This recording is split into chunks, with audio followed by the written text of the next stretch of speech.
That's right. I should pull up your streams, guys. Since I multi-stream now across Twitch and YouTube at the same time. Nice.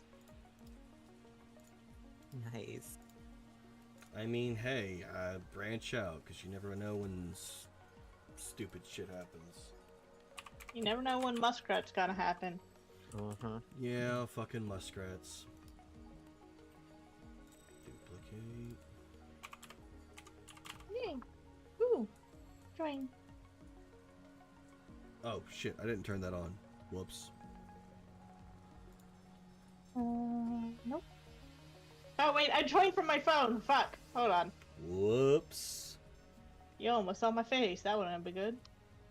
Go stream. Oh yes, don't mind the little repo avatar. Addict did an amazing job. Zydrate. I comes in a love little it. A little glass vial? A little, Little glass vial. vial. Hydrate goes to the gun like a battery. There you go. I watched that in high school, and it's still a fucking banger. It's such a great movie. I didn't discover it until maybe 10 years ago. And You it's- discovered it a little earlier than that. I mean, a little later than that. I Mhm. showed it to you. Yeah. Did it We work haven't now? been dating 10 years just yet. That happens next year. Yay. 10 years. Demonic dramatic screech. What the fuck? Are you okay, Cookie? I'm gonna see how my stream looks. Mommy. Okay, so tits isn't working. I turned tits off for D&D because it can pose as a distraction. Tits. Yeah. Twitch I integrated don't have it throwing yet. system. Yes. Yeah. It allows people to throw Okay. shit at you. Oh, got it. That makes sense. Unfortunately, I don't want my tits out. Yeah. It's turned on. I don't know why it's not working. Obviously we're midstream. So you might have to restart it. I've Yeah. had to do that on occasion. Well, I know that there was an update like 3 days Yep, ago. I saw that too. Did you It get could the have update? broken it. Wait, hold on. You know, with our characters' names, we could almost spell bacon. No, that's a D. Big Cane. Bacane. Hold on. That's our party name, Bacane. Why do I always come in at the worst times? I don't know. Shit happens. Shiggles. Scuff Squad. That's why. We scuff and we squad. Hashtag yeah. Oh well, we do a little bit scuffy wuffy. Woo woo. Ooh, Vampiric bat dramatic sad screeching. Is that Cookie? Yes, Cookie's No, having that was Cookie is having a very rough evening. Yes. Oh, Zora. I'm sorry, Cookie. give them the hugs. Yeah, I know, and unfortunately I got sidetracked with 15 other things before I even got to starting D&D.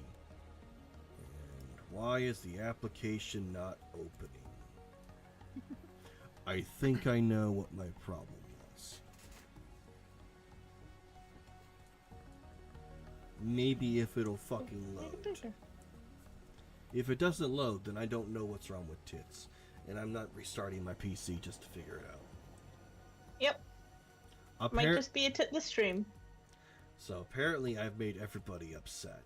Or is upset. You haven't because made us, Miss.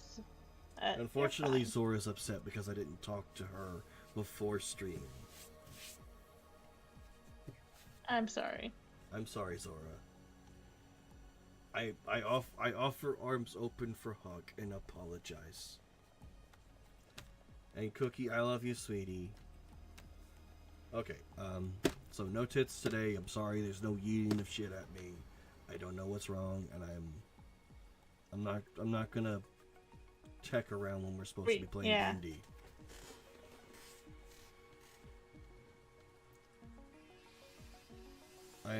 I'm trying to get y'all's stream working because it keeps crashing on me. It's okay if you can't get mine open. No, it's not. Yes, it is.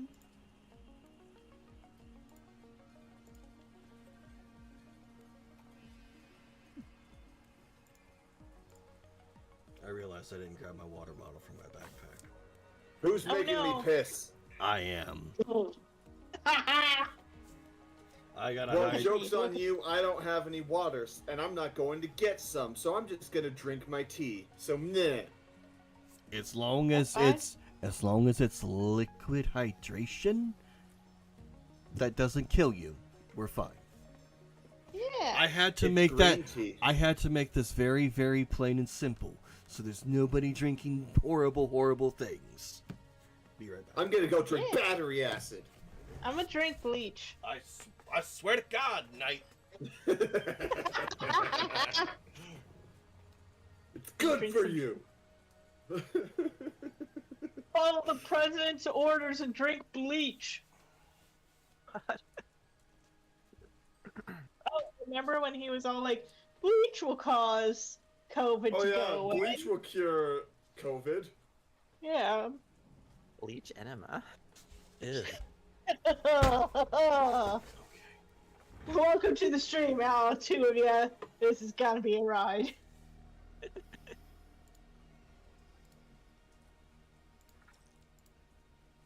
Alright, I'm ready to go whenever you all are. Same here. Yep, same. I think Kenpachi is getting his backpack.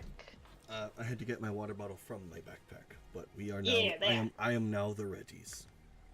Alright, Wifey has prepared a thingy to read. Right. Are we all set? We ready for Yes. this? Yes. Let's go. Let's go, let's go, Greetings. let's go. Greetings and salutation. I'm Valkyrie, aka Val, aka Wifey, aka Tech Goblin, your GM for this evening. And my freaks, geeks, nerds, deviants, and all those people whose prime kink is hand-holding, I welcome you to the live play where I, fueled by Lucky Charms, marshmallow bits, and random questionable energy drinks I find on the internet, I run the pop culture bastardized sugar-fueled romp through the deep recesses of my mind that is Telluria, Nadir Edition. Now, you might be asking, what is Telluria? It is what happens when the longtime Dice Goblin kicks the GM out of their seat, takes the tropes and storytelling hooks she adored growing up, grinds them down using a foot exfoliator, and throws them atop the fire burning from the dumpster-dived graphics card that is my gray matter to produce the bubbling, health department condemned witch's brew that is this game world. This is a world where elementals roam the land, dragons are deposed oligarchs, the world is a broken, shattered husk of what it once was, and a sci-fi and pulp adventure spirit weaves its way throughout. We have cosmic castaways from another world, airships, elemental engines, and enough multi-hued and multi-morphological hotties to make a Mass Effect fan tear up in joy. In addition to being generated whole cloth from my mind, from the mind of a storyteller goblin with enough repressed sapphic and bisexual energy to bend reality from straight to violently queer in the time it takes to blink, I draw heavily from stories of sci-fi and fantasy I grew up with, along with my experiences living overseas in Japan, Southeast Asia, and Hawaii. So we'll see all those lovely, lovely internal cultural references bubble up here and there in whimsical and delightfully horrific fashion. To that end, let's introduce our players. Can everyone here roll me a d4 and tell me whether you got odds or evens? I do not know how to roll in this. How Do do you I want some roll? physical dice? I can roll on my shaky, shaky, Oh, shaky. you don't have the simple dice roller in this. I don't, I re- unfortunately. I forgot to pick that up. Whoops.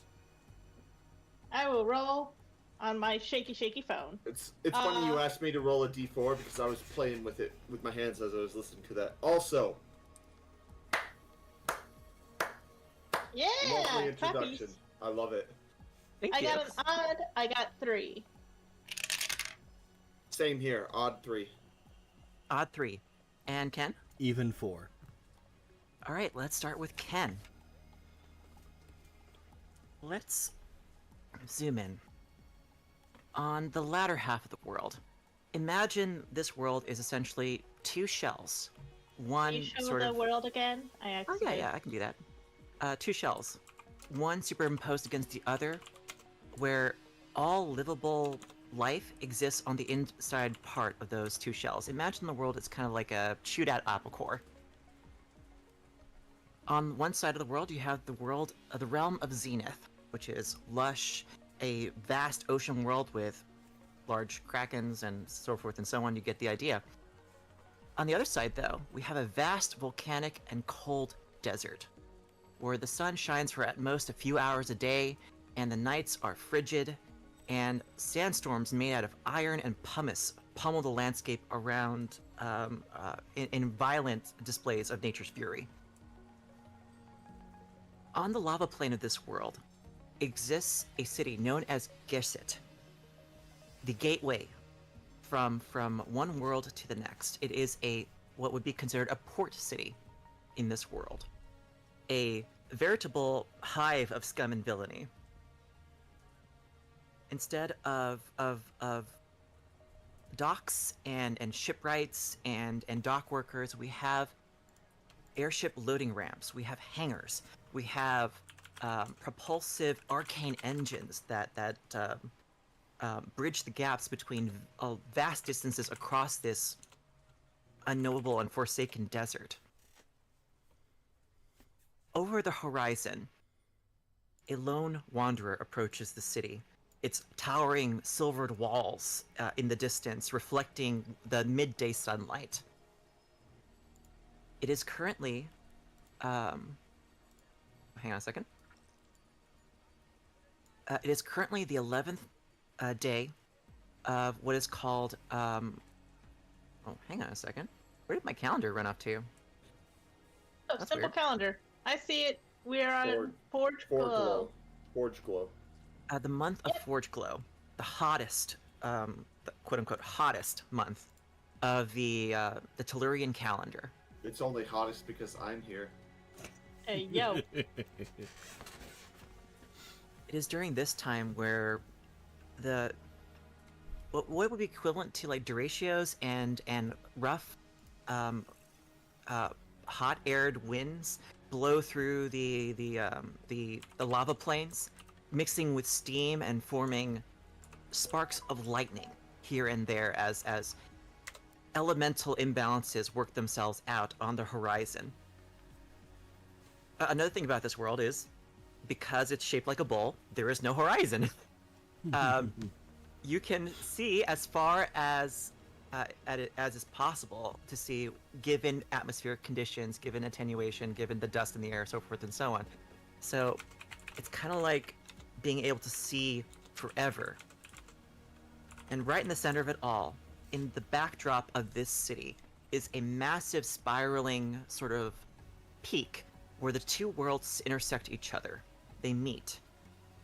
This is known as the Devil's Spine to the people of this realm. And it is a towering structure of molten, craggy lava pools and rivers of lava. And it is here where you've descended and entered into this realm from places known only to you and your character. Now, Ken, as you approach this city over sand dunes with the hot midday sun beating on your back and the sands made out of iron and pumice beneath your crunching beneath your feet, could you describe your character for us? Okay, so I am Anub Serket. I am a dragonborn. I am a merchant, or at least posing as one right now. Are you a brass, copper, or gold dragonborn? So, because of, like I stated, my colors for the character are not right. I'm technically black, not bronze. Okay. Yeah. I didn't ask Lunar to adjust the colors to swap it, but it's fine. Yeah, that's fine. You have like obsidian gold scales. Mm-hmm. So, I am technically a merchant, but I also want to bring about, or a dragonborn, like your character. I am also trying to preach the word of the eldritch deity that I have acquired my powers from. sort of a cultist in the midst while sharing my wares, because you never know when they may get a cursed object and start thinking about Eldritch milk. I hope those mommy milkers. Milk 'em dry. For the most part, I try to hide. Well, we'll get back to you guys talking about that later. Scotch is like, I would have wagered red, brass, or gold. I do like my fire, but I prefer acid right now. I see. No, like I do like playing Dragonborn in campaigns of various Yeah, they're fun. types. But no, basically I am just out here trying to share my wares, make new trade deals, and spread the word of my Eldritch being to get more followers. Yes, you're the Eldritch being from beyond the stars that you had struck a deal with, that you had learned its pronounceable version of its name, at the very least, just barely.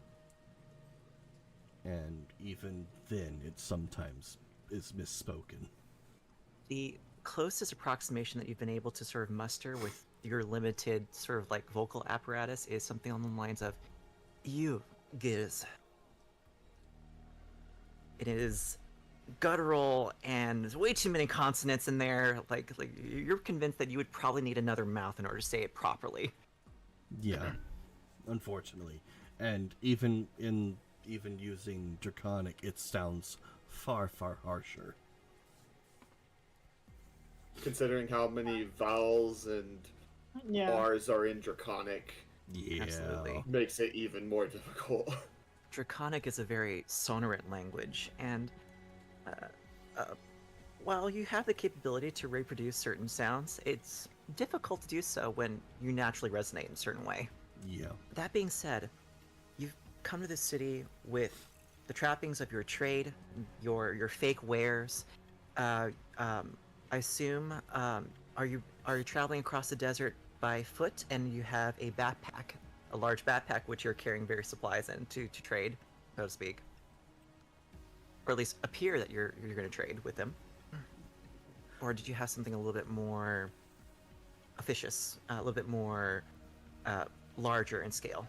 Larger in scale for traversal, because you never know when being assaulted by bandits and whatnot, traversing the desert, or other horrible things that may just pop up out of the sand. One of the things that is unique about this desert in particular is that because of the volcanic seams that spew geysers and steam into the air, and the, quite frankly, ludicrous levels of temperature differential that you can possibly get, wind-based transportation, such as like a sand skiff, is actually reasonable to come by in terms of being able to reliably get across the desert with. So I would imagine that you have on the back of what is essentially a toboggan or a Iditarod-style sled, a large cache of easy to transport, but also high-value trade goods. At the very front of this contraption is a billowing sail that kind of resembles almost like a kite, and you kind of expertly steer it in one direction, and then it sort of just brings your entire craft along with you, using the sand the same way that a normal sail ship would use water. Cresting over the dune on top of your skiff, you come within sight of the city proper.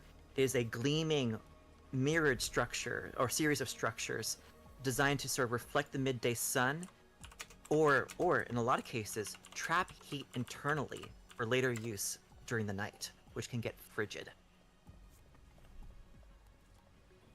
As you approach the city, a series of guards dressed in traditional-looking Voidborn armor pieces.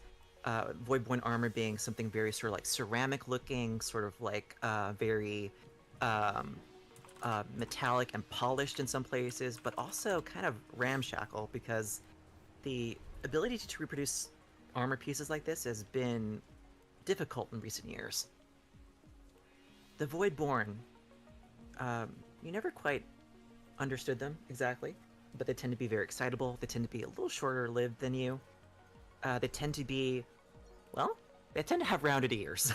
they are people like dwarves, humans, gnomes, halflings, and at some point around 1,000 years ago, they came from the stars, landed on this planet in the middle of a war, and they've been with you guys ever since. As you approach the city, there is a inspection point. Basically, people being stopped to declare what goods they have, what their intentions are in town, and basically for the constabulary to sort of get to know them. Do you approach? I will approach, but obviously not knowing as to whether or not they will try to frisk me for my goods. But I approach. The city of Gates is one of commerce and trade, and occasionally lots and lots of bribery. You approach, and two human guards raise hands to have you stop your vehicle.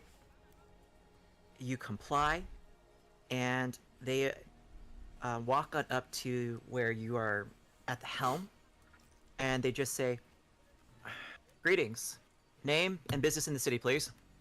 They pull out like a little tablet and begin sort of scrawling down markings onto it, which glow with an eerie blue light. Hail, I am Noob Serkat. I am a merchant. I have decided to travel this way to share my wares. Recording all this down, like furiously scratching, it kind of get the impression that this guy is very much a stickler for the rules, very much a stickler for procedure. All right then, and how long will you be staying inside the city for? Maybe a few weeks, depending on how business concludes. Place of lodging? The nearest inn if they have space available. They go ahead and rip a few pull a sheet off of this tablet, which is like a thin film of glass. Pull it off and then hand it to you. Here are some available locations. All right, we just have to pay a 2 gold entry fee. Reach into my cloak, pull out my bag, and drop in 2 gold coins. With that, he waves you along. All right, you're cleared. Go. Thank you. And can I take my vehicle into the city? Just make sure that you park it at a proper stable. Fair. Thank you. And I take my vehicle and I move on in towards the city. The sails furrow open again, and you sail right on in, right where the gates open up for you and other travelers in sort of like this slow creaking mechanical cog motion. The hydraulics activate, and the entire city opens up to you, and you find yourself in the middle of what was on the outside, something sort of polished to a mirror finish by just the elements. Inside is a multi-colored, multi-faceted, kind of like the feeling of walking down the downtown area in a city in a completely different country. It is just filled with color and smells and sounds of people walking to and fro, and as you look up, as you pass from underneath, you see airships overhead, small skiffs about the size of a skiff, flying overhead, picking up passengers at balconies and then proceeding forward into the city. Exhaust plumes from engines roar to life as this might be the biggest opportunity to meet just people in general. on this side of the world.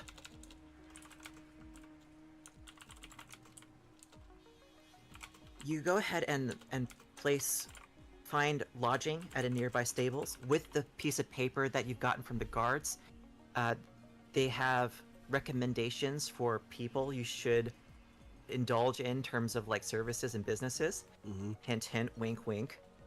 And you find yourself at a vehicle stable where all the expenses that you had imagined with trying to stash a vehicle here, trying to lodge a vehicle here, have already been paid for you. Interesting. From the look at things, it seems like the city guards here have a deal with this particular establishment.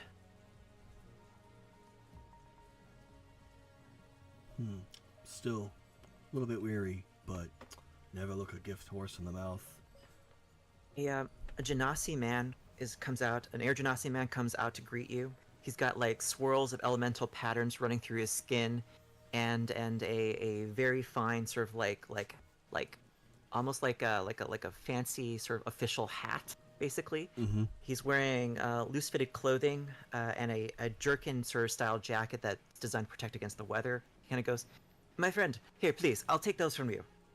And he'll take the reins of your vehicle and hand you like a ticket, basically. Redeem this when you come back. Once you're done with business in town, I would recommend taking your merchandise and supplies with you. We just store the vehicle. We can't guarantee the safety of anything on board. That's fine, and thank you kindly. Yeah, you're welcome, sir. You're welcome, sir. And by all means, please, should you need to contact me, the subvocal telegraph in the city, here's my number. He'll go ahead and hand you a subvocal telegraph number. If you'd like to make an Arcana check, you're more than welcome to, but it's a piece of technology that facilitates communication. So roll the 20, right? Yep. 19. That's not including whatever my character has already. Does not have proficiency, but 19. Imagine multiple uses of the magic mouth spell, designed to reproduce sound across great distances. A long braided cable that essentially counts as a single object resonates sound within about 30 feet of that object. If you program that object with enough versions of the magic mouth spell, it can reproduce sound across the city. Even more versions of the magic mouth spell can tune into specific channels. And essentially, they have developed a rudimentary form of telecommunications via magic. Interesting. This could be very, very valuable for the for promoting my Eldritch God. One of the reasons why you've come to this city, Anub Sirket, is that part of seeking out followers is funding. A person here by the name of Mustafa claims to have a job for you. One that would pay great dividends should you accept and were able to complete the job for him. You're due to meet him in about 30-ish minutes or so at a bar conveniently named Mustafa's.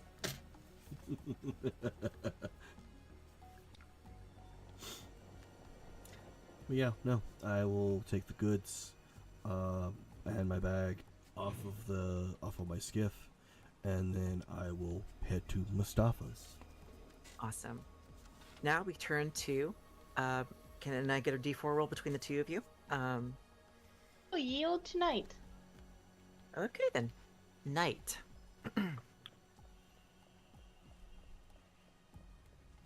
Hello. I'm here. Okay then, it is Knight's turn.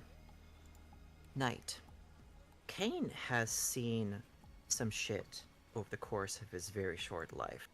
And, well, his second life.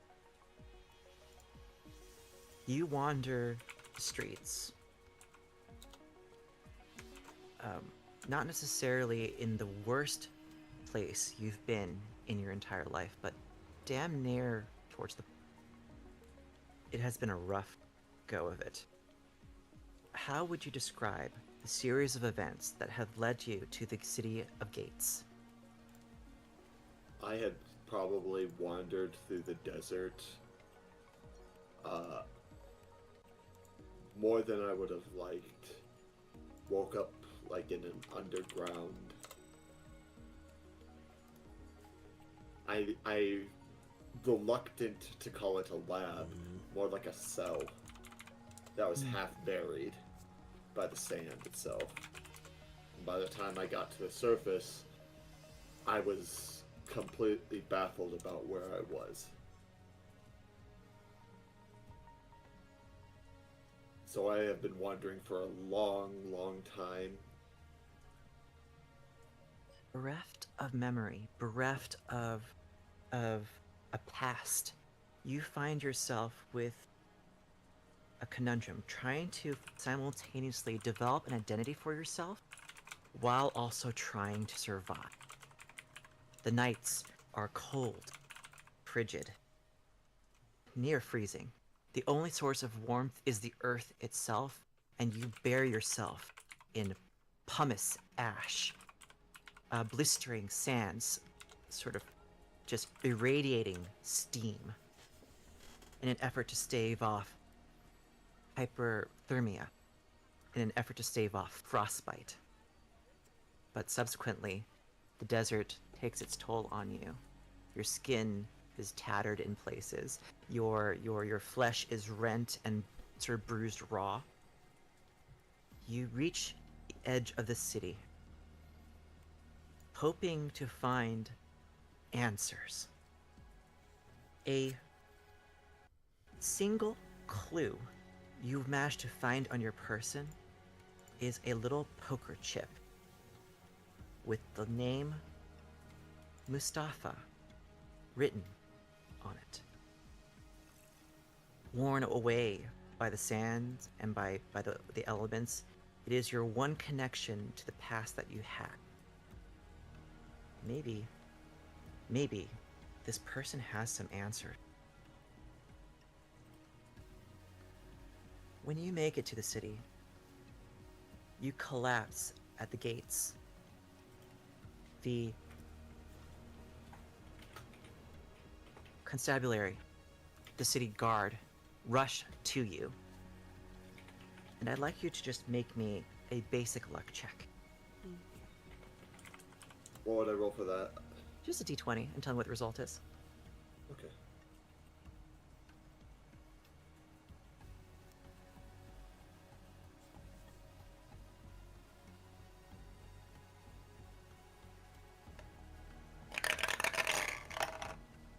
Ooh, that's not good. That would be a 5. Oof. Rough. Okay, so you take 6 points in a combination of basically fire slashing damage from the wind and cold from the night. You are on your last legs, but are not entirely bowed just yet, where a captain of the guard, a woman with a jagged scar across her face like someone with a scimitar had turned her face into sashimi, looks down on you and smiles evilly.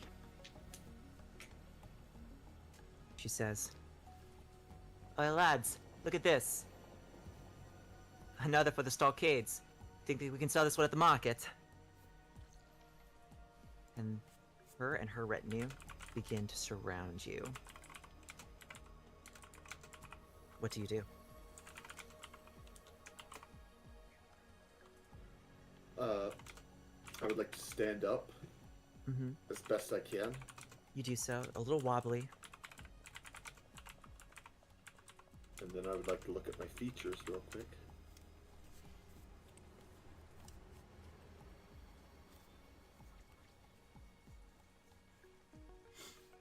And as I stand up, the sand just kind of like shakes a little bit.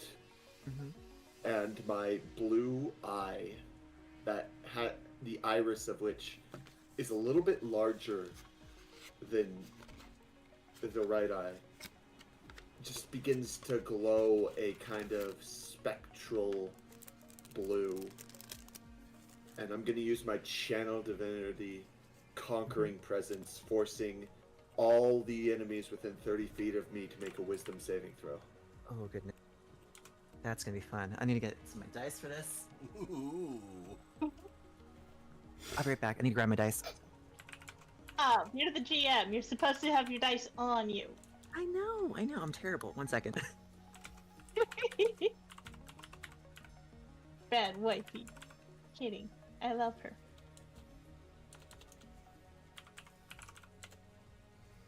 Okay, I'm back. Trying to see what the DC is for this. I'll just click it and it'll go into chat.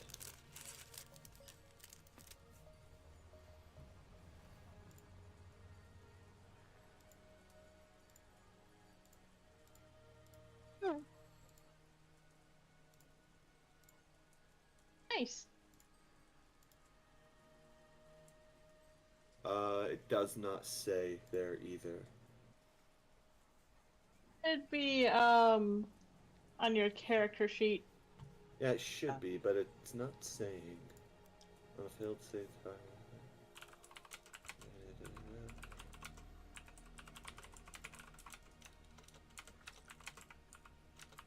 I'll look it up real quick. If it doesn't, what I could do is I can have you make an intimidation check at advantage. I'm gonna use this often, as it's a core part of the character, so I need to figure out what the role is. Recently, I also imported the spells, stuff like that, after I imported your character, so that might be not synced up.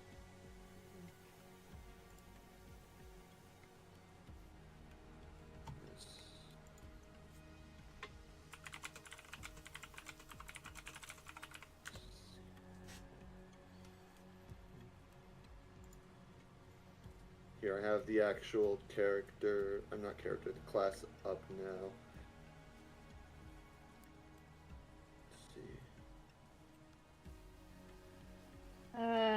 Let's see. It's my channel divinity. And it doesn't say on the actual character sheet. Yeah, it just says make a wisdom saving throw for... Okay. Tell you what is your charisma bonus? We could just go off of my spell DC. Yep, I think that's more than appropriate. So what's your spell DC? 14.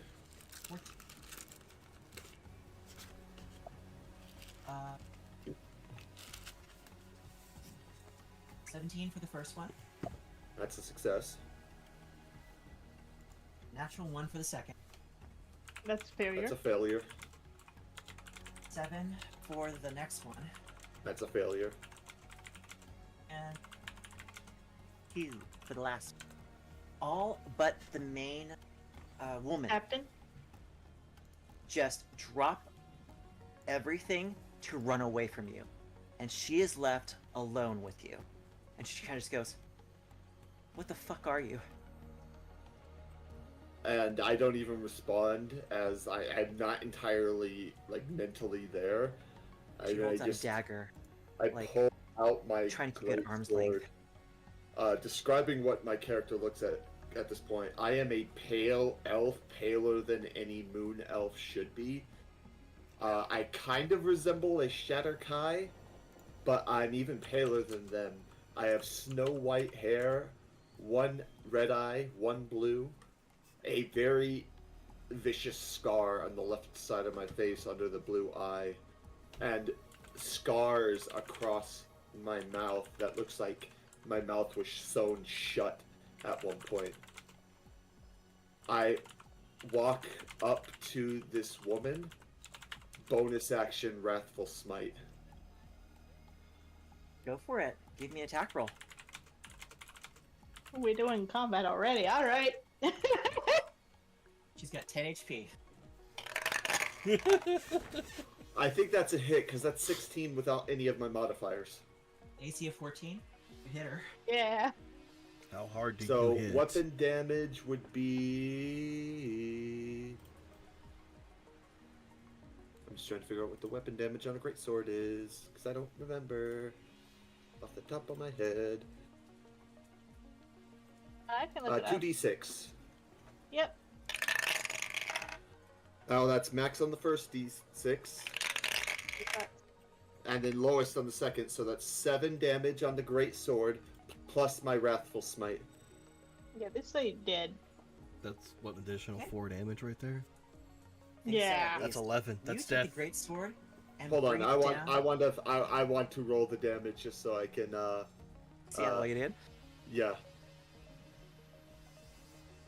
Oh, it's a DC 14 wisdom saving throw from the smite. And then let's see, the damage on wrathful smite. Oh. Should be a d8, I think. Oh god. Fails that wisdom saving throw. So she is now frightened of me. Uh-huh. It doesn't actually say. Now here's the on- question I have for you.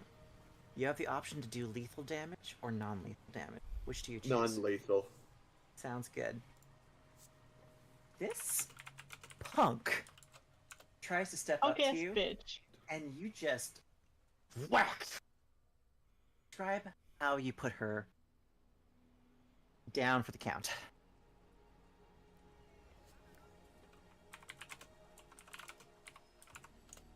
Okay, yeah, it's another d6. So that's 4. So that is a grand total of 10 damage. Exactly. My goodness.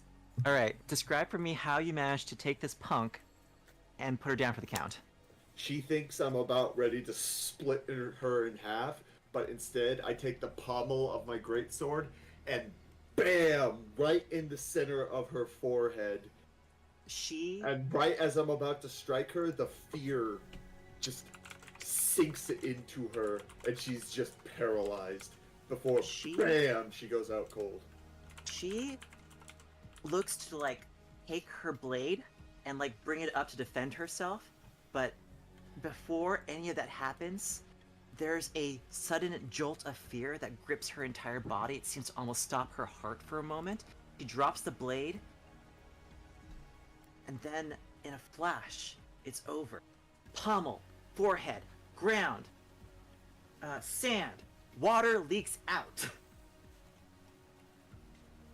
Just, it's not blood. Water genasi. No. She pissed herself. Oh. This got a badass over here is now going to have to explain how she not only lost this fight but managed to soil herself at the same time. I'm gonna search You a person will for be- rope. From this point on, all the other guards give you a wide berth who saw this go down. They just, welcome to the city. No fee. No fee. I'm gonna look for rope on this lady first. There is in fact some rope on her, and also manacles. I'm just going to tie her up and then pocket the manacles. Done deal. She is now a hog-tied in the middle of the desert while her compatriots look on. You get the impression that her compatriots will eventually rescue her, just not while you're within sight. It's on sight. I sheath my greatsword. Decorated on the greatsword. The greatsword is definitely of elven make, but it looks old. There's chips in the blade. There's rust on the actual handguard, which is decorated with a raven. The blanket on the name where you hold the sword. The shaft is Hilt. hilts. Thank you. Is like a curled pattern, and then the pommel is like a feathered pattern, like the tail of a raven. I have a spear on my back that is in even worse shape than the greatsword. Has holes in it. The wood is rotted and about ready to fall apart. The only decent looking weapon I have on me is a longsword on my hip, but it too has is showing signs of age. It has specks of rust and age to it. That ass. So, straight up, a warrior from the past shows up out of fucking nowhere, drops a lieutenant of the guard, and just strides right out into the city. Fantastic. Just drop kicks a bitch.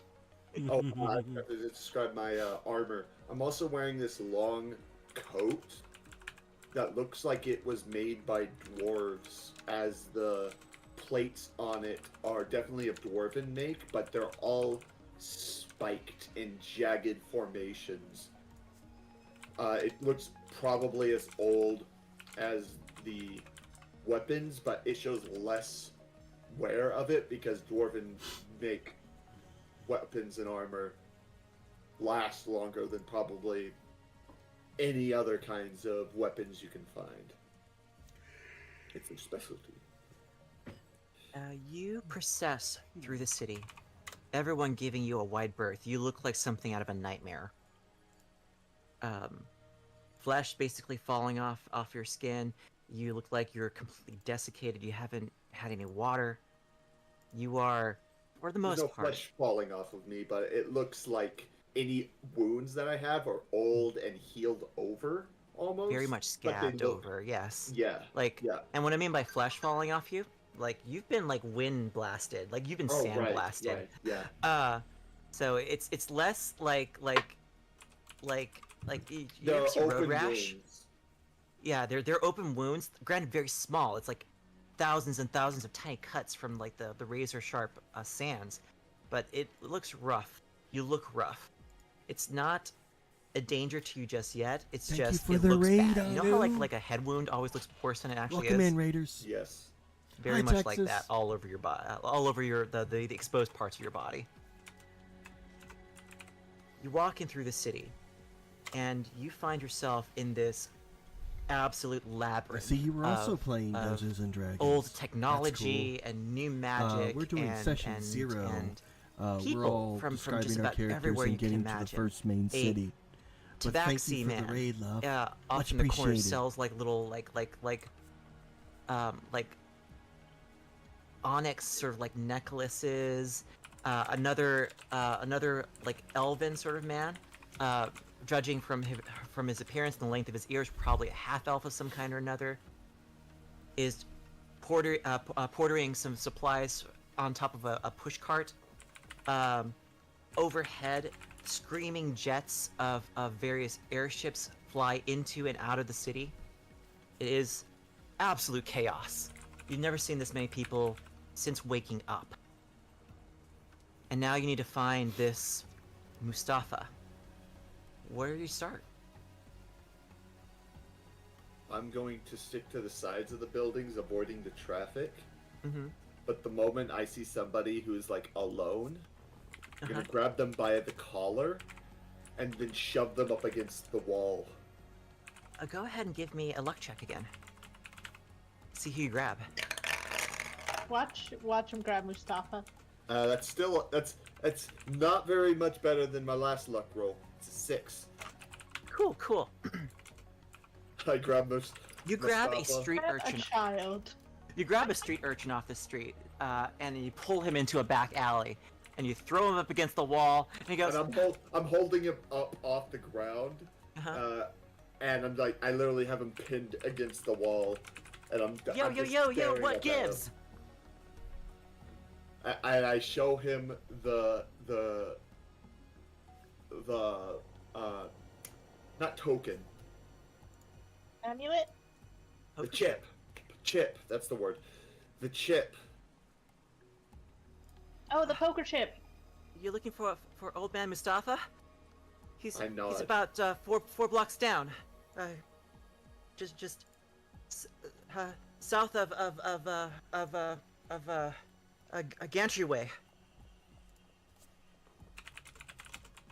I leave the alley while I'm dragging the kid, and I just like Oh, throw him okay, back this into is happening the. now. I throw him back into the Wrong with group people? of people.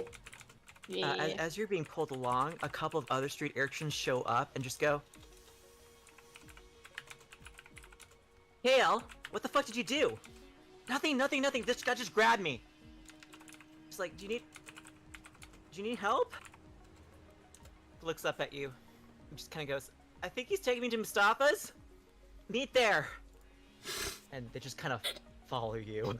Like, and eventually you sort of get like a trail, like a street gang of like these little like snot-nosed kids. And some of them are wearing like newspaper hats and paperboy hats and sort of like fancy coats they sort of like dug out of the trash and sort of just wearing because it makes them look cool. Makes him look tough. Think like Oliver from well, the play Oliver. Charles Dickens. Look. Is that what Oliver and Company is based off of? It is, as a matter of fact. A bunch of these street orphans eventually, like, there's a trail of them, like, following behind you. By the time you make it to the let's say a slightly more unsavory portion of the town, in the shadow of a I'm just trying massive to be nice and not overtalk airship the DM aerodrome above. or Imagine the like other a players wizard's while we're tower doing with a introductions and series of stuff. like Thank you, cables everyone, and for the claws follows. are just designed Much to sort of like appreciated. grab onto airships as they come in for docking. In the shadow of all this is Mustafa's in big illusionary script or neon sort of like magic of some kind or another. Is sort of like one of those arcane like runes or symbols is like bzz, bzz, bzz, sort of like blinking in and out like it hasn't been maintained in a while. Outside of which you see people on the backs of strange vehicles like skiffs, skiffs with two sort of like skis, one in front, one in back, and they ride it as if it was a horse. And there's about 3 or 4 of these guys out there with their vehicles. And they're sort of like dressed up in like sort of like leathers and sort of like gangs of New York style sort of clothing. And they just kind of like look at you and sneer and just kind of, one of them goes, KL, what the fuck did you do? He said, I don't know. Guy just grabbed me. He says he wants to... He doesn't really say much, actually. He just came here to say hi to Mustafa. Apparently. Found a poker chip. Showed him where it was. Hey. He just sort of like pats your hand as you're like pulling him along. Just like, As he pats my hand, he should notice the hand that's grabbed him is a blue dragonborn's. oh. Oh, shit. Hey. Yo. Buddy. I think this guy might be draconic in nature of some kind or another. It's just really freaky. Hey, sir, I got you to where you need to go. This is Mustafa's. Mustafa's is here. You should let me go now, please. I'm gonna pick him up and then gently set him down on both feet. Huh. And then I'm going to pat his head. Aww. And like, okay. And then I'm walking. And then the rest inside. of his like gang shows up, like right behind him, and then the bikers like out front like go over to them, just like, "You okay, kid? What the fuck?" And they're just like, "Oh, I don't know, man." Shit, yo, this is gonna be like the best story to tell everyone else back at the hideout. Oh. I survived an encounter with a Imperial Draconic agent. God. The And corner that of my rumor mouth is just almost- gonna spread. The corner of my mouth kind of like upturns a little bit at a smirk, but immediately goes back down to the scowl I have. At this Before I point- enter, I would like to do a divine sense to see if there's any celestials, fiends, or undead within 60 feet of me. Okay.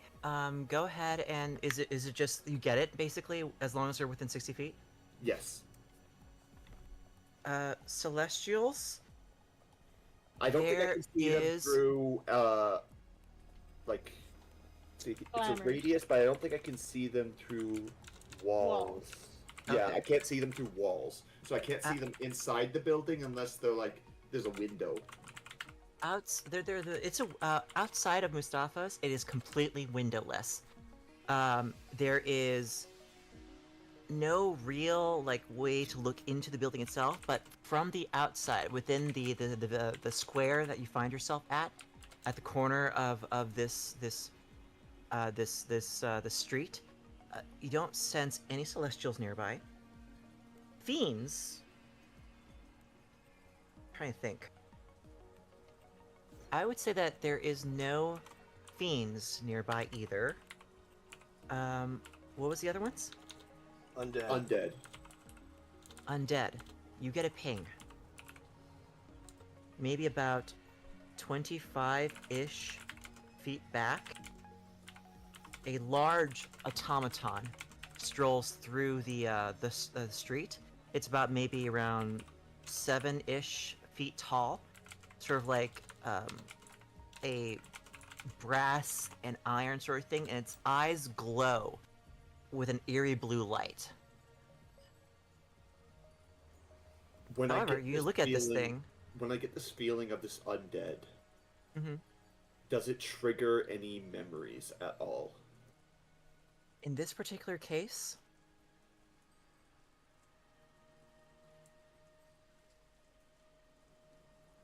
not directly. When you think about what had happened to you, you think about old magic, you think about old words of power spoken, you think about ritual, you think about very sort of powerful, simple magic. This is complex. This is intentional. This is something wrought by the hands of mortals. Do I And get then you any look strong closer at the feelings chest from compartment it? of this. I'm sorry, what was that? Do I get any strong feelings from it? Like any like feelings that familiar feelings that might have popped up? Maybe the sort of twin of what it would take to build something like this is very much what it would take for you to have made you in the first place. Just different. The vessel itself is different. You are different. But the base process of taking a soul, squeezing it into... taking a soul that had passed or died and then squeezing it back into a body, that process is the same. You feel that twin of almost like pain, regret, sorrow for something lost, but also something positive is that you still have sense of yourself, where that machine does not.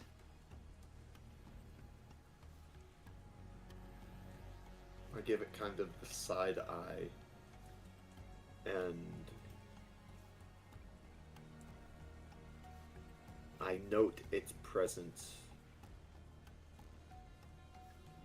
before I walk into the building, thinking to myself, if that thing's outside, I can't even imagine what's inside. It is at this time you also arrive, Anub Serket, at Mustafa's, and it's exactly as I described. There is a commotion outside of the building itself, where a series of local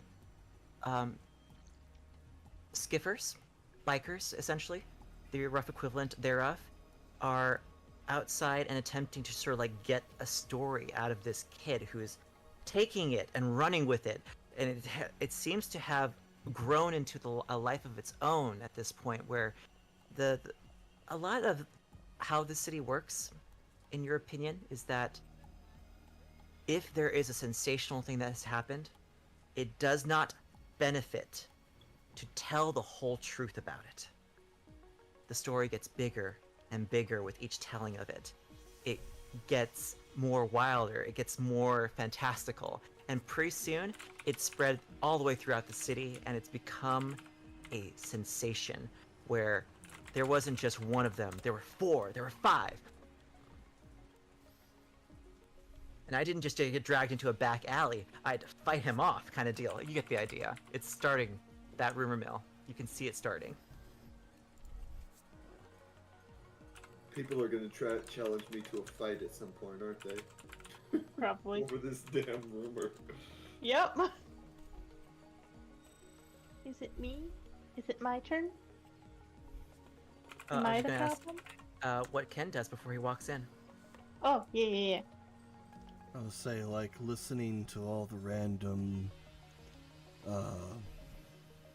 rumors going about as I'm going through, and it's just like, Dragonborn is just like, I don't take my hood off, so I know it's not me. I'm like, who's causing a commotion amongst dragons? Mayhaps I can find this out. Maybe they can be a fellow brethren amongst the eldritch beings. And I walk inside. Oh, what was that? I said I walk inside. Done deal. And now we get to our last player. Hello! Large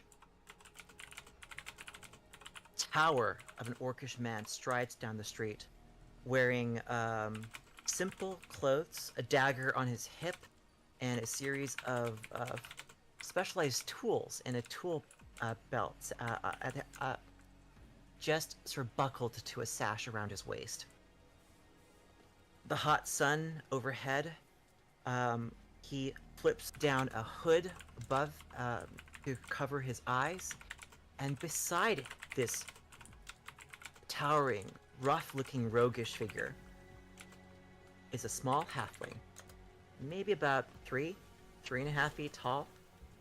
Loved one, describe your Sure. character. Well, I'm 3 feet tall on a good day. I am technically 2 and 8 inches tall, but who's really counting? Certainly not me. Hi, I'm Mal. I have curly blonde hair. I have a flower in it. I have pointed ears, a little more pointed than halfling's ears should be. I am wearing pastel colors, pinks, blues. I have a white ruffly bow tie that's a little big because it was made for humans and elves, and finding clothes that fit halflings here is kind of hard. I am walking beside this half orc, and like I adjust his belt, just like kind of like, no, this is hanging the wrong way. For you to reach the dagger quickly, you want to hang it at this angle, not the other one. You're very close, though. It was a very good attempt. You're doing Mal. so well. Mal, could you?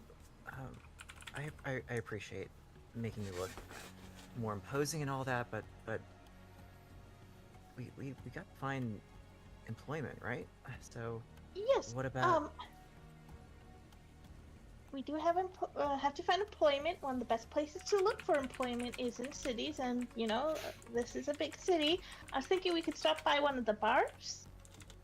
Well, I think I heard of a place from folks who were down by the vehicle stables. Yes. Mal, what brings you to the city with your partner in tow? Oh, well, see, I'm not really the fighting type person. My whole shtick is keeping the fighting type person up. I had a falling out with my dad recently. Cash has been a little limited. We're still getting by, but a little extra cash won't hurt. But mainly I'm here to protect the half-orc. I don't like seeing him get hurt. I don't like him going off on his own too much. He is free to do what he wants, of course, but I want to be there to help him. So the reason I'm here is to help him. He takes in a deep breath and just kind of goes, "You could try at this place I heard about called Mustafa's." That sounds great! They fucking. Anyway, while we're in the city, remember, I am. You're the one in charge. No, I mean yes, but specifically, Dad, you're not supposed to. You say. Just call me Higgs, Yes, Hicks.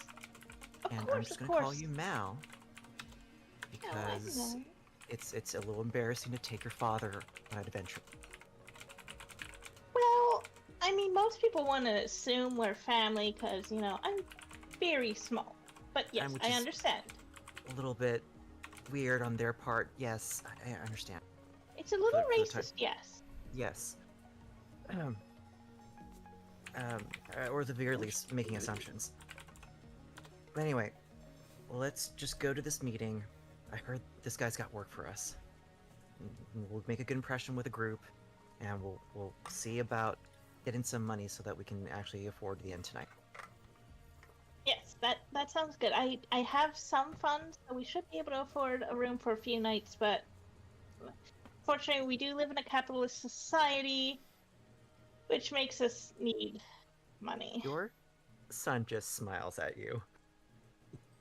Yeah, Dad, I know. We should be helping each other, not putting. You've heard my rant before. Let's get going. All right, Dad. Mal here. Right. When And you no one present- is looking, I like motion him down and just pinch his cheek. He like the big half orc like leans in like as if you're trying to tell him something like a secret, and you just pinch his cheek. Oh, Oh wait, you Dad. got some, and I wipe some smutch off his face. Party mom. Hey, Uh, Dad. thanks, Dad. Party dad. I was saying, like, whatever. as long as this doesn't Party turn. mom can be for both genders. It really depends on how you behave. Well, as long as this doesn't depreciate into where I'm basically being the house dad and where you don't throw each other into pits of death. You saw what I did at the start of session. I pinned a fucking urchin to the wall. I know No you hesitation. did. I know you fucking did. And yes. Violence was chosen today. Violence might be chosen again. I will, wipe the schmutz off my son's face. Just be like, go get him, and give him the two big supportive thumbs up. It's at this point that you walk into Mustafa's. I'm gonna go ahead and activate the scene. At one point or another, you all appear more or less around the same time. Oh, one last detail about my character that's visible. The other one will be revealed if we get into combat.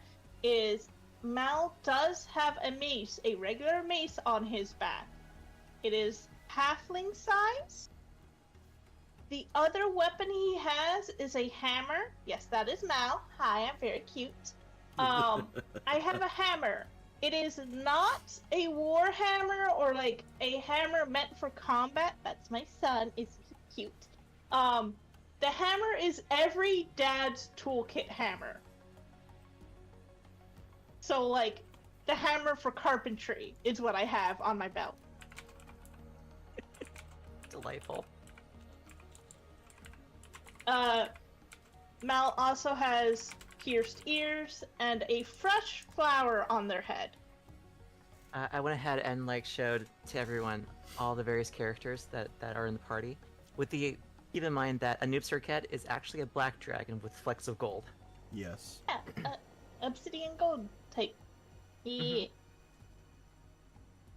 You walk into Mustafa's, and it is a veritable sprawling sort of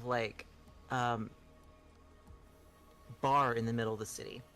What you'll notice though is that each of these booths has a illusory display screen that's designed to show the outside without there being a window there.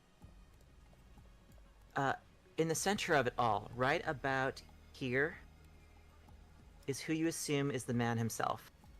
Let me go ahead and display a picture.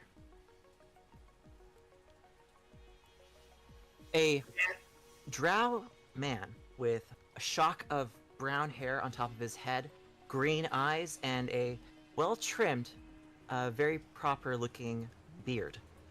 A couple of nicks and cuts sort of like are visible on his face, and very unique to this man is a chip that has been cut out of his ear by a blade or maybe some sort of injury from ages past. On his shoulder appears to be what can only be assumed to be the bar mascot, almost like a Mega cat. a No. bodega cat. I refuse to believe that. The cat is the bar owner, and the man is the pet. Yeah, probably. Why does it sound like Genshin? The clientele here is a mix of people from the city, dock workers from the various aerodromes, a few rough and tumble looking mercenaries who seem to be sort of like divided amongst each other in terms of their national origin.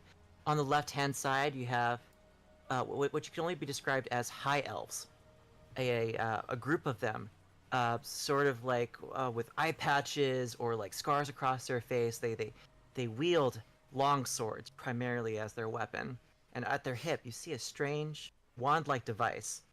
They're pistols. Meanwhile, if anyone wants to give me a history check, you can try and identify the national origin of this guy's.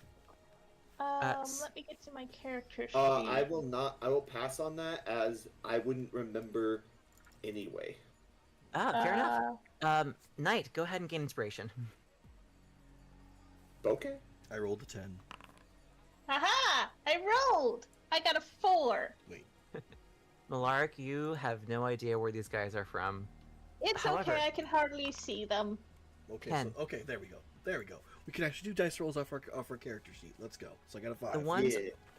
on the left are from a nation known as the Aran Dominions.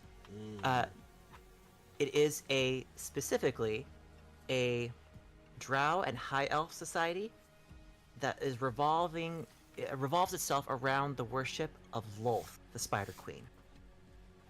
Granted, if they're this far out, they're probably lost ties with the Dominion for quite some time, and these are mercenaries just happen to hail from there. Meanwhile, on the other side of the room, we have these men who are mostly human. They are armed with daggers and short swords, but also strange devices on their hips, about the size of a mason jar, each having about 3 of them. And if you make a history check, I can also, if anyone wants to make a history check, I can also Yes. tell you where they're from. I will do so. History. I got a 14. Nice. 30-20. Ooh, dirty 20. Or as I say I in my D&D group, that is a dirty elf. Elm's always dirty. Damn. I mean, that's Elm, that is Elm for you. Yep. I'll start at the very bottom. Anubsirket, you identify them almost immediately as belonging from a nation known as Vandros. Vandros was, in the most recent past, a colony of the Aran Dominions until they rebelled and broke away. Mm-hmm. There's bad blood in this room already between these two factions. I heard bar fight. Gotta sow some chaos somehow. Exactly. With a 20, Malaric, you know that these guys are trouble. They tend to be quick on the trigger, hot-headed, and ill-tempered, and the addition of alcohol, hookah, and opium that's just sort of like flowing from that central apparatus in the middle of the room is just a recipe for a powder keg. The rest of the bar patrons, again, are commoners for the most part, with the waitstaff entirely made out of brass and clockwork. They are essentially clockwork gnomes, or a version of them, designed to pour drinks, serve food, and overall be slightly a little bit more replaceable than your average person. They also have little bow ties. They also have little bow ties.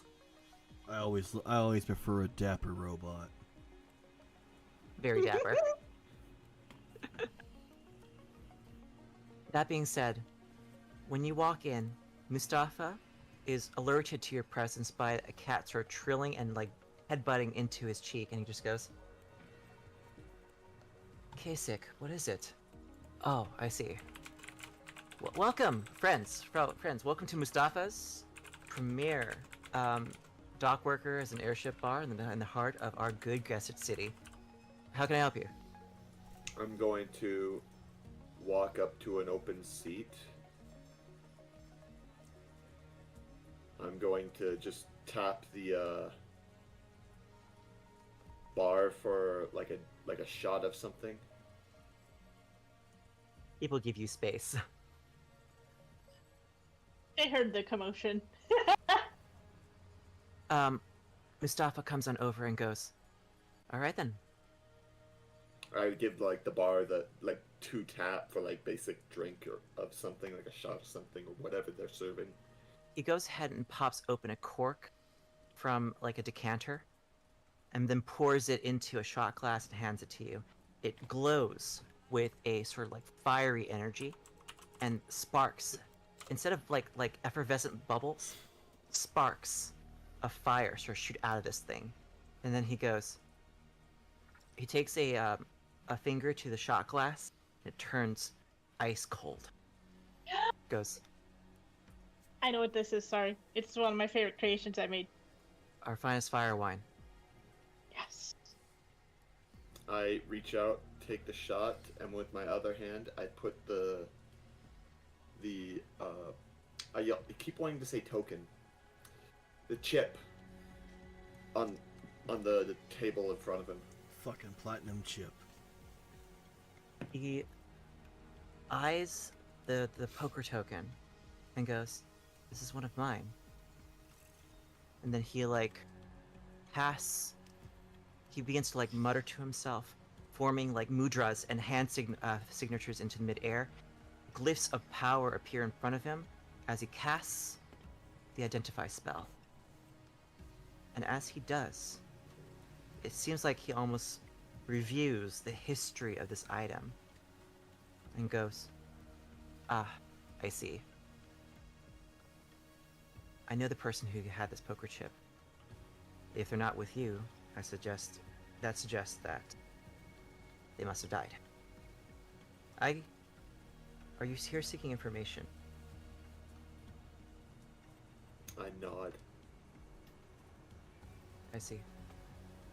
I point Well? at myself as if, and then I begin to use common sign language, because that's something I am actually, on my character sheet, have as a language. Nice. And I sign, do you recognize me? He shakes his head and says, no, my friend, I don't. And I'd say that there's something, an air about you that's something familiar, but no, I don't. I knew the man who had that poker chip. It was his favorite. It was a lucky token of his. How did you come across it? Continuing the sign language, I say, woke up with it. You have no memory. I shake my head. While this And I- conversation is and then going I on, I Down will the go to the shot bar. in one gulp. And once I down it, I put down the shot and double tap it for a refill. It is a good fucking burn on the way down.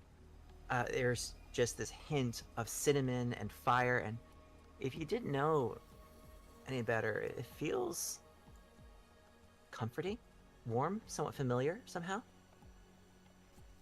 Mal will have to climb up the stool because 2 feet 8 inches. So, like, just hand on the stool, little hops, climbs up. Malric, everyone in here is giving you like little looks like, what's this pansy doing here? That's fine. Hello. I'm not even paying any of these other people attention. Like, they're not here. I don't care. Not Good even deal. the other patrons in the bar. The only one I have even acknowledged is this man. Ken, one of hello. the sort of serving robots comes up to you and just kind of goes, "Would you like some drink? Yes. Would you like some sip? Would you you like some like sip? some? Would you like some sip? Yeah, I like Blue some and sip. yellow. And it just sort of like pours you a mix of like blue into like green to create sort of like this sort of cyan-ish sort of color, and then hands it to you in a large glass. Thanks. I will add it to your tab. Tab you. acknowledged. Prints out a receipt from his mouth. Sounds like a Excuse me. fax machine. Hello. Just Mel slowly is desperately trying to get attention. Like, take I need it, a drink. and I just take a just slow sips. It's just like just enjoying the flavor. It is light. Imagine like a crisp wine Mm-hmm. that just goes down incredibly smoothly with notes of fruit, like desert figs and sugar dates. It is delightful and decadent. You would imagine that that drink is particularly expensive. It's fine by me. Just continues drinking slowly, just noticing the air about the place.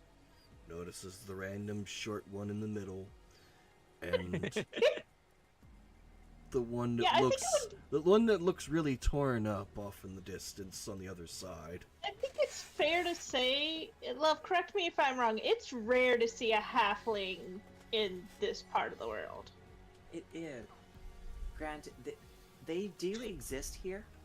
They tend to be a little bit more nomadic, and or Yeah. they tend to hang around cities that were built up in and around Being short. starship crashes, basically. Yeah. They are known to sort of wander and sort of ingratiate themselves into whatever society they find themselves in. But for the most part, they're homebodies. Yeah, we like to smoke our little pipes in hills from a book that was published in like the 1900s. Exactly. Hello, hi, yes, I see you have fire wine. How much would it cost for a bottle? A whole bottle. Yes.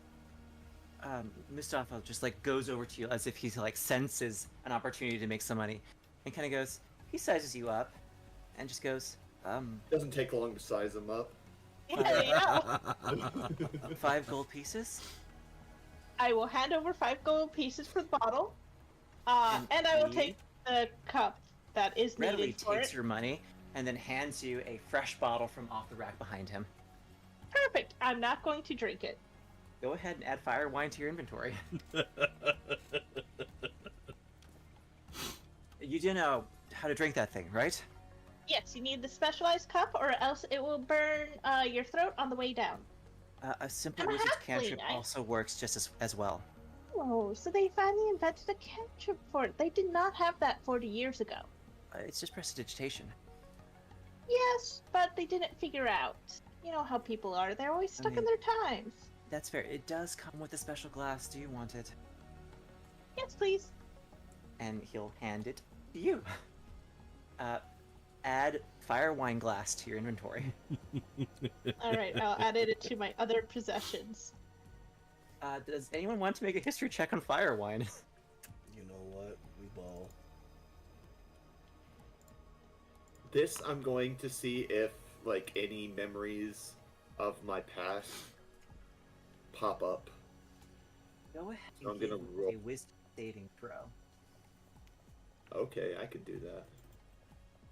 I don't need to make a roll because I know what This it is just does. Flat. That's a My 9. characters use this. The food here, the drink here, tastes vaguely familiar. Just connecting it happened to you, who you used to be, is difficult. There's like a block there. More sensation is needed, more memory, more opportunities to trigger some neurons to fire. Mustafa, after handing you the fire, and granted, Kenpachi got an 18 on history. oh my gosh, okay, Kenpachi. This is what a noob circuit knows about fire wine. It is an elemental concoction that takes Can magic. I say it? Please. Okay, so this is an item Keoli Inkblot has created. It is my favorite thing I've created. Fire wine it tastes like summer fruit, cinnamon, all that stuff that my wife has described. It also has fire crystals, like magic crystals inside it. The reason why you need a special drink glass or the cantrip is because if you don't, you take fire damage. Now, people in the past have taken fire wine and pretty much done a Molotov cocktail with them. Fair enough. So it can be used as a weapon. You don't need to light it on fire beforehand, though. It is already on fire. Yep. Now, the more you drink from it, the less damage it does. So a full bottle, I believe, does, I think, it has 3 servings in it. So a full bottle does Typically 3d6. a typical serving bottle of wine has 5 servings, and each one does 1d6 of damage. Yeah, so if you throw a full bottle, you're doing 5d6 damage. If you have Holy some shit. and have a serving, it goes down to 4d6, 3d6, 2d6, etc. Fair enough. And if the person catches on fire, it does 1d6 per turn. Yep. Damn. I made this on the fly when I ran Wifey a campaign once. It is Fair my enough. favorite thing I've created. Fair enough. Sounds fucking awesome. Yep. Feel free to use it in your campaigns. There are sessions of my campaign where people actually go to bars and have drinking contests, so I might implement this. I'll need you to write down all the details for me. Oh, yeah, Absolutely, I there's think we also have it as a different- custom item. Yeah, there's also different elemental versions. If you just want like fire wine but make it ice, it can be ice wine. Does the same thing but just ice damage. Nothing like freezing. Alcohol. Nothing like freezing your esophagus and your stomach. Yep. Yep. Definitely be careful with it. So you just see this little halfling take the bottle, not drink anything from it, and put it in their backpack. I side-eye this, just like, what did I just witness? An Who arms exchange. who are you setting on fire today? An arms exchange. Today. One moment, I'll be right back. Please continue up. I'm turning down the heat. Done deal. Still sipping from my mug. Mustafa to basically all of and just Echo. Echo. Set the temperature to 65. I've brought you all here with the express purpose to more or less see if you would be willing to do a job, and I would like to gauge if you would be up for a job like this, sort of like a trial run, so to speak. Wait, I'm sorry. You said you brought us all here? How did you Or at know least- all of us were? Because obviously you're here to answer my want ad, right? I nod with Higgs, like, yes, we two are. Definitely, most certainly. Higgs also nods along. Yes, as a matter of fact, yes, sir. Please continue. And I stand up from the bar and begin to leave. Not to be that one person that derails the campaign, but And my friend, in your case, what you need is information, yes? I stop That and I look can over my provide. shoulder. For a price. Services rendered. That's how it works in the city. I reapproach the bar. I give He's the fine. biggest friendly wave as you sit next to me. I look at you, and then thoughts appear in my head. Another urchin?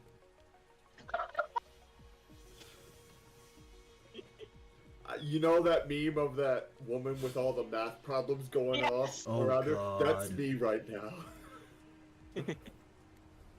Can urchins Okay. drink alcohol? Is that legal here?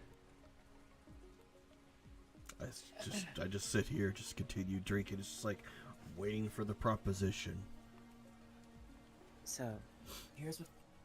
And he pulls another bottle of alcohol off the shelf, pops open the cork, pours you all each a shot glass, slides it down the bar to you.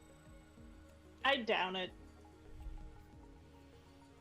Shifts the mug to my left hand, takes the shot, downs it, puts it on the table. I hold off on taking the shot until I hear what his proposition is. I have a piece of property. It does not belong to me.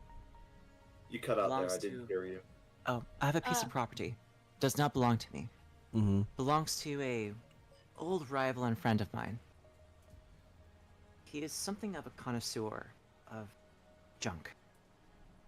Old world, arcanotech, magical devices, old engines for airships, along those lines. He's got something of a monopoly of that in the city, and I need something very specific stolen and brought back to me. It's large, maybe about 50 pounds total. Okay. About the size of, oh, I'd say, a bushel. Now, before I sick you, give you the proper details, the information required to do the job properly, I want to make sure that I'll be sending people who can get the job done, do so relatively discreetly, and when I mean discreet, either make it so that the people involved forget they ever saw you, or do so quietly and stealthily enough that such a thing is not a concern. I need people to do violence if necessary. I need people to have a grasp of the arcana and magic. And I need, and he looks at your son, Malaric, a thief. Or two, and looks back to you. Just smile.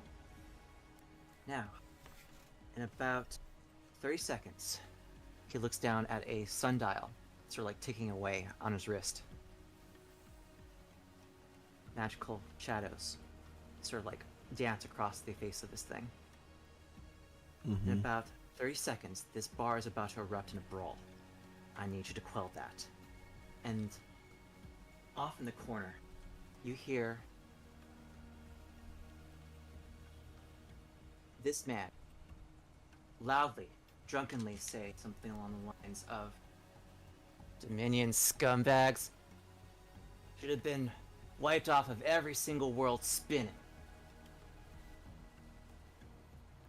Guess what today is? Our Independence Day! Fucking celebrate!" Inside the room, curses in English. Harsh words spoken in Undercommon. A bottle is thrown across the room, and it manages to smack into a chandelier before hurting anybody. Explodes into a gout of mist and shards of ice. They have Everyone roll ice initiative. version.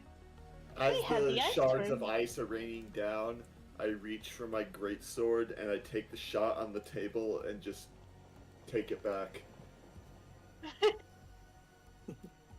Okay, so Alright. Let me go ahead and answer.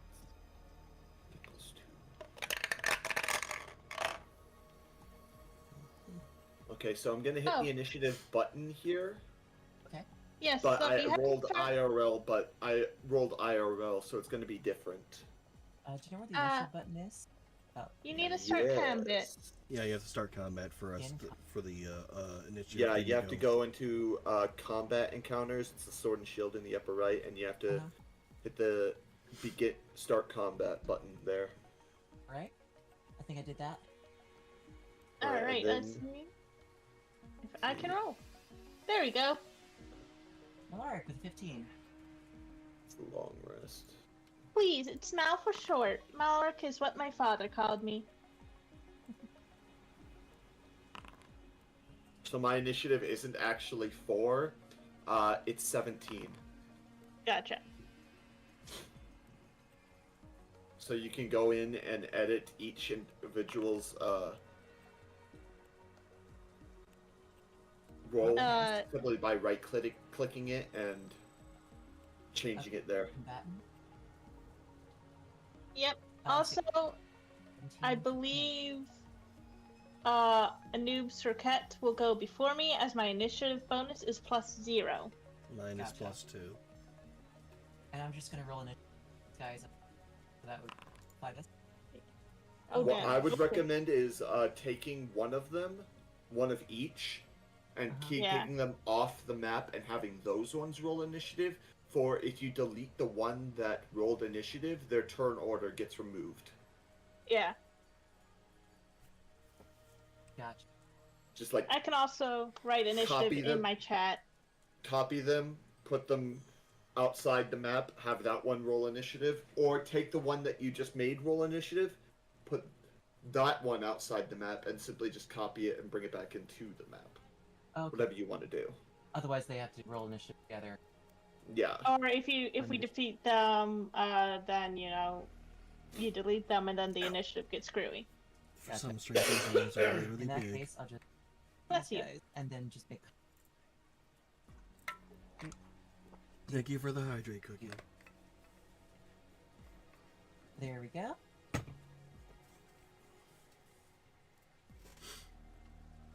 think that works. We'll see we once start? once the one who rolled initiative dies. As long Yep. as the one who rolled initiative is not on the map and doesn't get deleted. Killed. Yeah, you should be fine. Gotcha. Then I will move this map and then be him.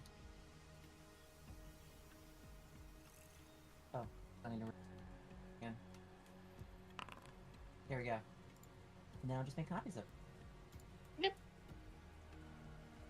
1, 2. Alright. We have first initiative order, Kane.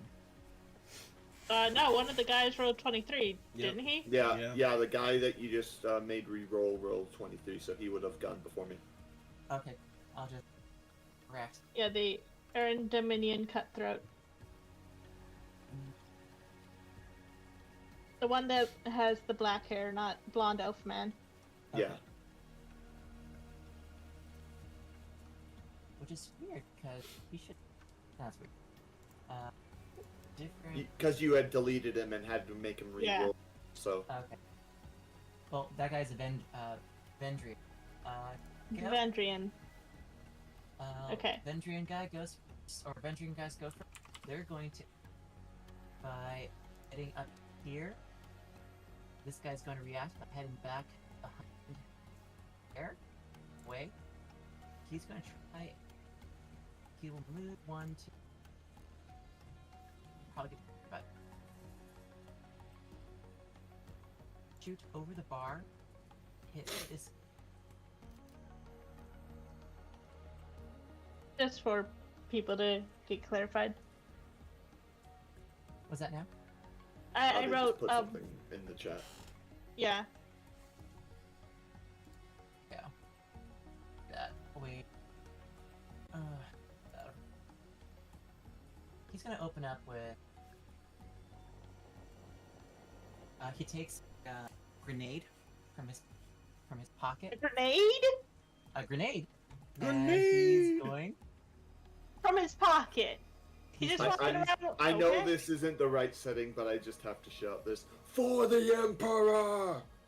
He That's pulls how I'm out a feeling right vial, now. a glass vial, which inside is like sort of Oh, like this crystal that's brimming with arcane sort of electrical energy. And at the very top of it is a slow drip of water. He pulls the pin on this device, throws it off into the distance. As it's flying through the air, water mixes with this crystal and begins to catalyze and turn into something explosive. Science Here, magic. that gets both of them. And these guys Granado. are going to have to roll +5 to hit. Go. Go magic amberite. Oh shit.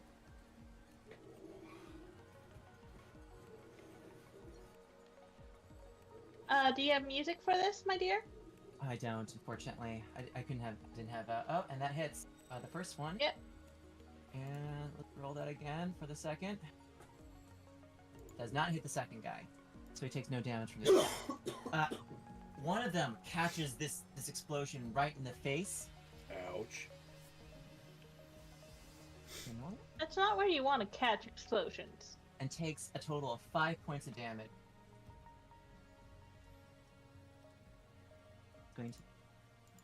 He is smoking, singed and blown back by the sonic blast from this weapon, while this guy right here manages to dive out of the way and let his friend take run to the impact. Jesus. Very good friend. Friend. Oh, you hear that elf mutter something in Undercommon, and which, if anyone understands that, please let me know. I do not. I do not. I only speak Elvish, Common, Draconic, and Common Sign Language. Common I know and common, Draconic. orc, and I halfling. think with Elvish, you can kind of get the gist of it. Something along the lines of, Lyriel, you're my worst friend. Oh. Next up in the initiative order is going to be. Oh wait. You need These to guys finish the other two's are- turn, I was gonna I say. think they're going to use their full turn to double move, basically. One, Get the two, other side. 3, 6. They're just going to run past you. But they haven't left our threatened area, so we cannot take an opportunity attack. Oh, there. one left. That one has, so the moment Ooh. he runs past me, All right, give me your I- attack of opportunity. whoosh with my greatsword. Cool beans. His AC Yes, is it's time for combat, 13. Angle. 11 without modifiers, so that's probably gonna hit. Absolute. Oh wait. That's gonna Modifiers. be without modifiers. That's gonna be Oh, God, plus yes. 3 plus my strength, which will be Then in plus that 4. case, Yeah. yes, that is definitely gonna roll for damage. 2d6. I get to re-roll 1s and 2s, and that was a 2, thanks to my Great Weapon Master. Or, no, Nice. it's Great Weapon Fighting. It's my Yeah. fighting style. That's much better. That's a 5. So another 1, so re-roll that. And that's a 3, so that's 8 points of damage. Ooh. As you're walking, as this guy's like rushing on past you, taking a basic amount of dash action, you manage to like pull your sword out and just block this guy. Describe how you basically drop this guy below half health. Can I cut off his leg from the shin down? Not quite that far, but you can really badly wound it. Okay, so as he's running by, I'm still facing the bar at this point. So as he's running by, I pull like a guts remover and unsheath my sword in a wide slash and strike him across the back, sending him falling forward and like colliding with this bar right in front of him. He has this large, wicked gash on his back now. Done deal. He has this wicked, like jagged, sort of like almost zipper-like gash down the back of his side, and he just like spins round, turns towards you, and just pulls daggers. And I think his friend's gonna do the same. You now, as the moment that you guys end this fight, you realize now that they begin to like mutter amongst themselves as to what the fuck is going on. Meanwhile, people who are getting caught up in the middle of this thing are just realizing which way the wind is blowing and are GTFOing. Yep. Smart. Right then. While people evacuate, let's go. These guys double move. But Brett, oh, couldn't. Now they Yeah, I think that's their Relate. turn. that Yeah. they probably this guy stops where he is, but this guy still Is goes he past you. Hmm? You have another reaction, Knight? No. You only get one reaction per turn, Yeah. and so I will get that reaction back next turn, though. How about you, Malar? And yep, I'm going to hit him with a hammer. Go for it. Yes, I'm Oh, Cody, kabong! so yeah, I'm trying to knock him out is my thing. so Cody on the left side, the goblin in the corner. That's our GM. That's Valky. Hi. Hello. And then me, Knight, and Ink are playing PCs. But the GM is also playing one of the PCs because this campaign is technically designed for 4 players. So, Yep. but They're playing a helper character. yep, but they're not going to be OP. Stop, hammer time, Yeah. smack. I think Oh, I that's forget what the official title of them are, but not full PCs, but not NPCs. I'm trying to find how to get to my I have a similar attacks. character in my campaign. They're basically there for help and Damn, Cody. advice on where to go. They also Ah. have some buff spells like remove curse or hero's feast, things like that. Yeah. And they basically follow the party around. Drink your tea. Okay. Inventory. Ken, you light bitch! hammer. I am out of tea, so now I'm gonna have to go get more. Go get the tea. Get the tea. I'm gonna roll on D&D Beyond because I didn't learn Foundry. Okay, so I was to say with your character, on the sidebar, there's things Yeah. I've got my spells.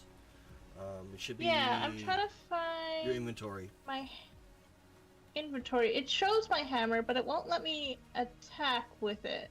Um,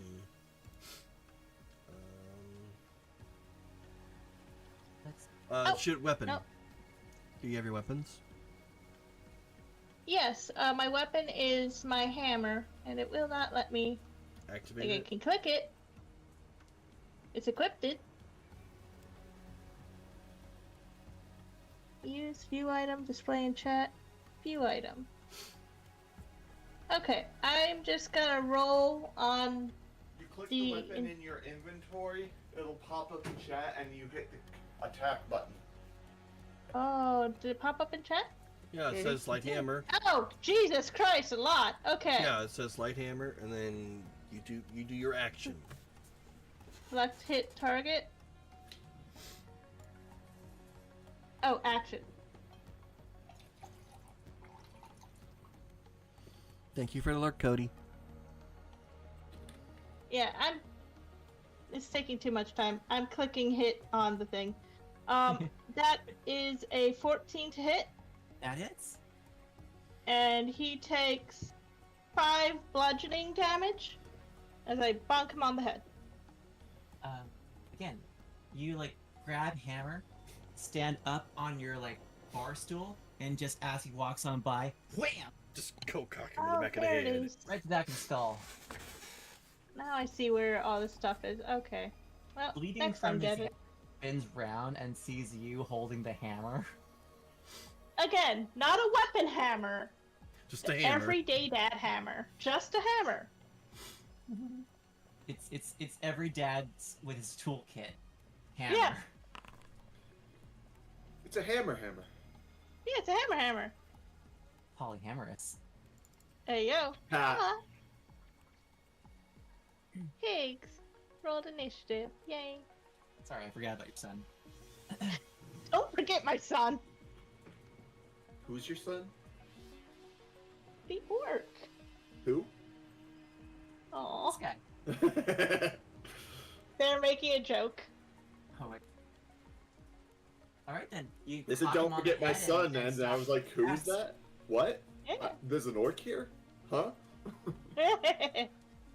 Next up is Higgs Teetopple, who, seeing that this guy's about to go after Dad, is had it, and you know what he's gonna do?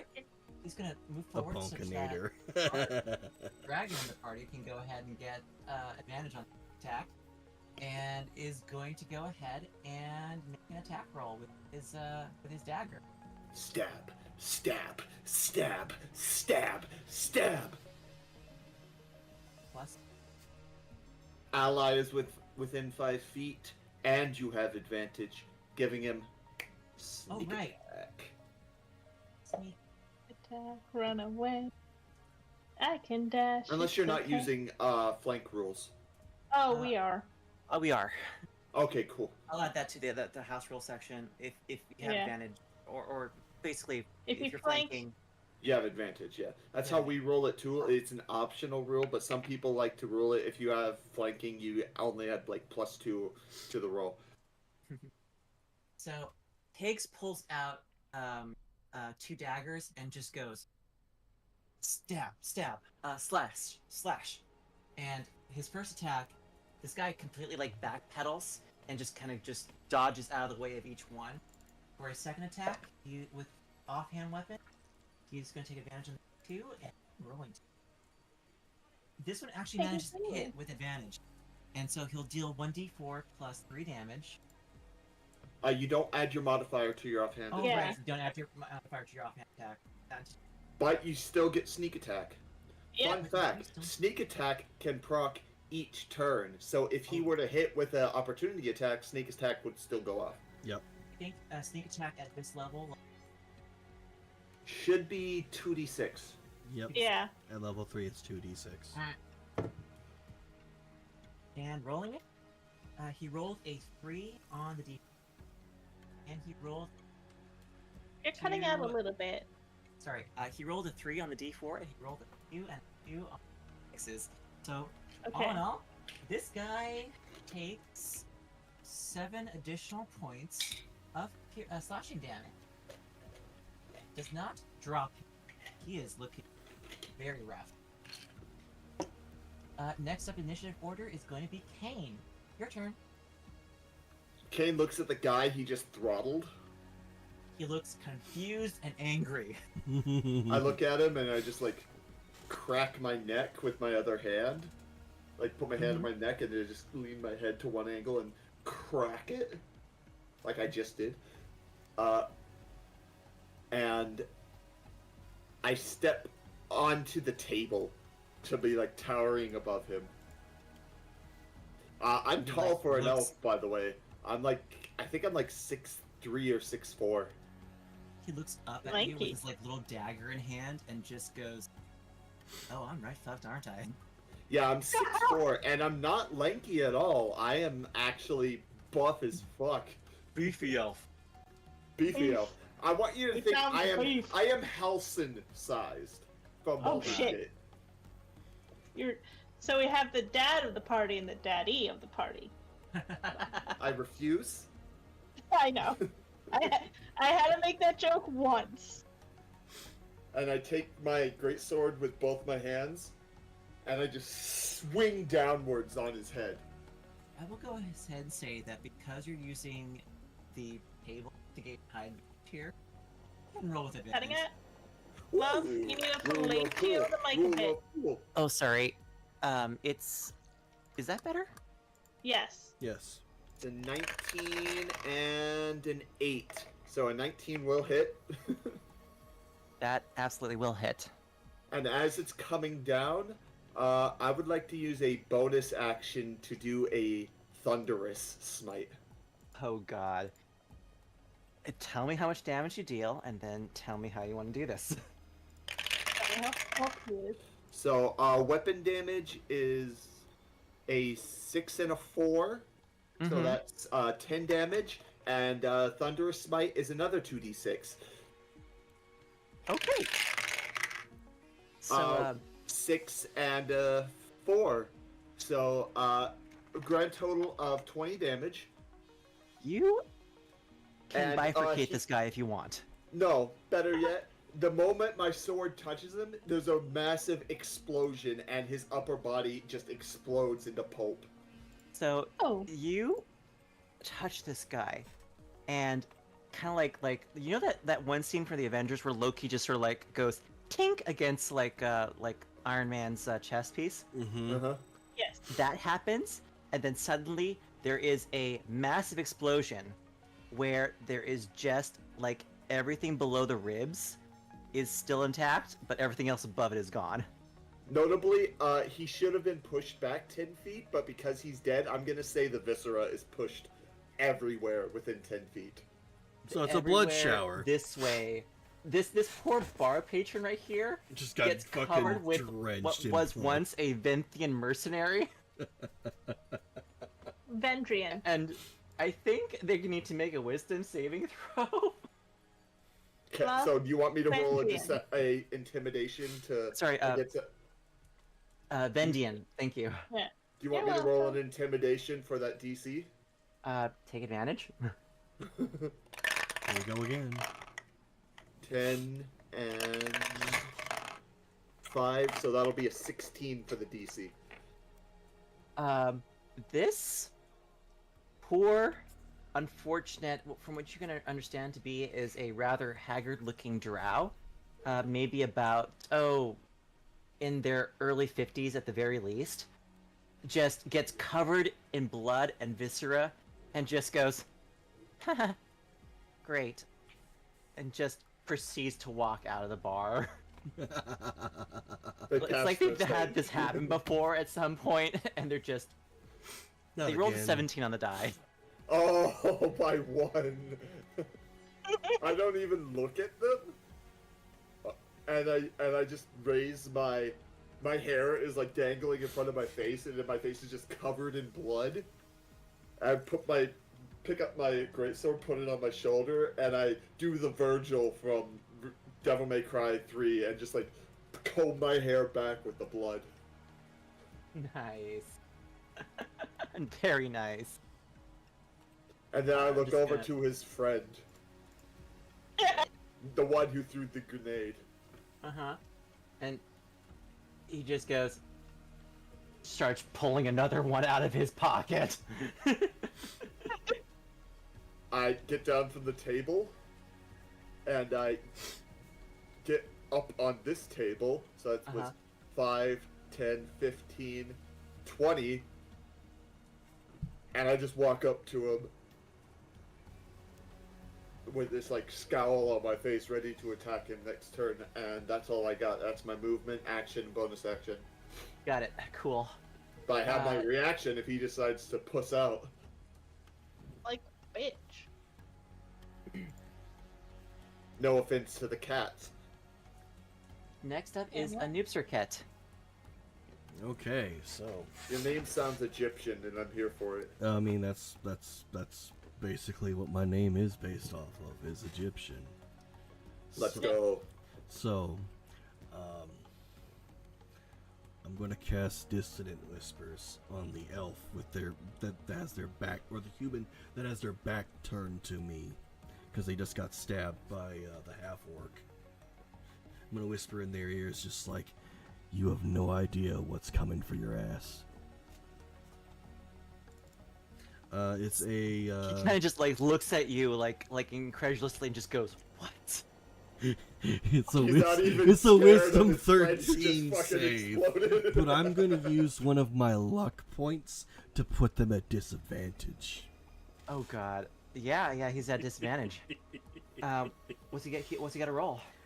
Wisdom saving throw, it's he's got to beat 13 or higher. Oh God. He's rolling twice and taking the lowest. That's a 14 on the first roll. Mm-hmm. And that is a 7 on the second. Okay, so Even with bonuses, he will not be able to succeed. so he fails. So I get to roll 3d6 psychic damage, and then they must use, if they survive, they must immediately use their reaction to run the fuck away from me. For they know not the tentacles that are piercing their brain. Oh God. All right. What did you just cast? Dissonant Oh, whispers. that's Higgs. He just moved. Oops. Sorry. There's your son. Who's my son? Pride is not the word. DMC. Yep. DMCA blocked. Oh. Yeah. Bam. Pride is not the word. That's 18. DMCA. That's 18 psychic damage. Oh Jesus. Okay. So, how I'm going to sort of like rectify this is that psychic damage does a number of things to people. It is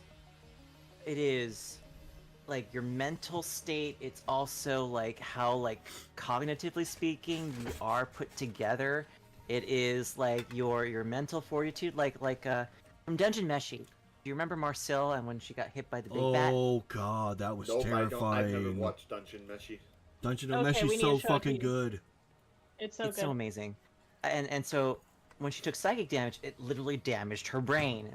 She got some brain damage from it. Yeah. Some mild brain Damage, damage, but still some brain damage. This is Anytime I hear basically- brain damage, I'm reminded of DBZA.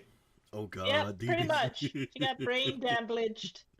brain And the damage. brain And the damage. brain damage. And the And the brain brain damage. damage. And the drain Hey. damage. Hey, Krillin, when did you get here? Exactly. So you can imagine this guy is basically having an aneurysm after talking to you. There is Nose bleeding. there's nose bleeding. There's something gone haywire in his brain, and he just turns off like a light and collapses to the ground.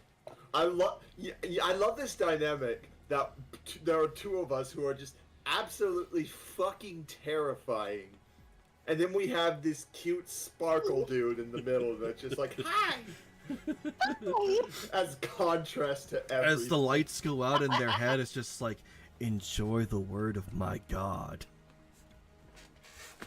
And you can you see him go, "It's beautiful," and and just dies. it's beautiful brain bubble above his head of eldritch milk tipping over. He's on the floor and he just kind of goes gurgle, gurgle, gurgle, twitch, gurgle. He is brain dead. Clinically, Brain yes. damage. Next up is Malark. Mal, you're up. Hello. I am going to let me see how far I can move. I am right here. Boop, boop, boop. Oh, I can't I'm gonna reach go ahead him. and roll for the proprietor because he should be defending his work. his business. Okay, he's late on the draw. He'll come into play next turn. He wasn't Alright. prepared on the shenanigans we will write. We will read his bar. You kind of see like Mustafa, just like look on as horrific thing happens, Yeah. followed by horrific thing, followed by horrific thing, and he's just kind of going, "By Jove, this might be the crew I need." I'm gonna look to Higgs and give him like the "you got this" look. Okay. Like, hey, is he okay? He can handle himself. I'm being a dad right now. Higgs gives you a thumbs up. Okay, so I'm gonna let's walk here, and because I'm a halfling, I can walk through people who are bigger than me It's true. easily. I'm gonna go right here, wave at this guy. Bad touch. Bad touch. Shocking grasp. Exactly, it's got a nope. Get to spells. Uh-oh. Spells. We don't have Bad time access to third level spells, so it's definitely not Vampiric Touch. Ooh. Ooh, necrotic touch? Ooh, inflict wounds. Ooh. Damn, this bitch. So it's a +5 to hit. 16 to hit. Luck That and hits. six- I think that. That hits. His AC is 13. All right, and he takes 14 necrotic damage. Holy shit! Okay. So describe to me as as you move over, walk over to this man who's about to try and detonate a grenade in his hand. Sir, I really Touch suggest him. you not do that. And I put a hand on his shoulder, and it's a weird magic if people want to make a Arcana check on this. Now, yes, please. Arcana checks all around. Now, tell me, does Malaric perform this act of necromancy to kill, or just That is to, a dirty elm. to incapacitate? To incapacitate. Done deal. You see rivulets of like necrotic energy run up this guy's like body, like from the part where you touched him, sort of spiders through his veins, and you just see him like take a big gasp of air in, and as if parts of his body were suddenly the mitochondria stopped working, he just collapses. And with that, I am going He now to. has immune deficiency, and Sickle cell he's gonna have to anemia. become. You gave him seasonal depression. Damn. I am going to attempt to hide with my bonus action. Because I am so small, I am naturally stealthy, so that means I can hide behind Kane because Kane is larger than me. It's true. Significantly. It's true. You can use Kane You to are hide football behind. sized compared to me. Yeah. So tiny. So, So very tiny. I Go I ahead am and give me a going stealth to- check. let me see. I need to get to skills now. Skills. That's spells. That's effects. That's biography. Special traits. Details. Here we go. Stealth check. Stealth check time. Oh, that's only an 8. But I tried. Yeah, duck. most people's. You think you could have sort of like hide behind Kane? It's just that Kane is also kind of like whirling and Yeah. spinning, so it's a little bit more difficult when people can look down and see you between his legs. Oh, so also they rolled for Arcana. Love, do you want to tell them? Because I got a there's dirty 20. I got a 7. yeah. Okay. From. Oh my gosh, a dirty 20 and a 27? No, a 7. Oh, okay. No. A dirty 20 definitely does it. Does And it what- trigger any memories? That's what I'm hoping for. Let's see. That is a question that's going to come up a lot. In this particular case, the source of magic is divine in nature. It is not arcane. It is a similar but different flavor. The source of power here comes, well, actually, looking this over, you're actually a little hard pressed to say exactly where the source of this power comes from. Normally on this world, divine powers are gifted by avatars of the gods. People who embody themselves as a sort of like conduit for gods to work themselves through their miracle, through their magic. And so from the Oh, you're eating sweetie? Divine- Okay. from the divine realms, the power sort of flows into these people, and they sort of work that sort of magic by channeling that power. This is different. This is a divine magical source, but it comes directly from this man, and a profound sense of belief in a singular thing. And if you can give me an insight check, I could tell you what that is.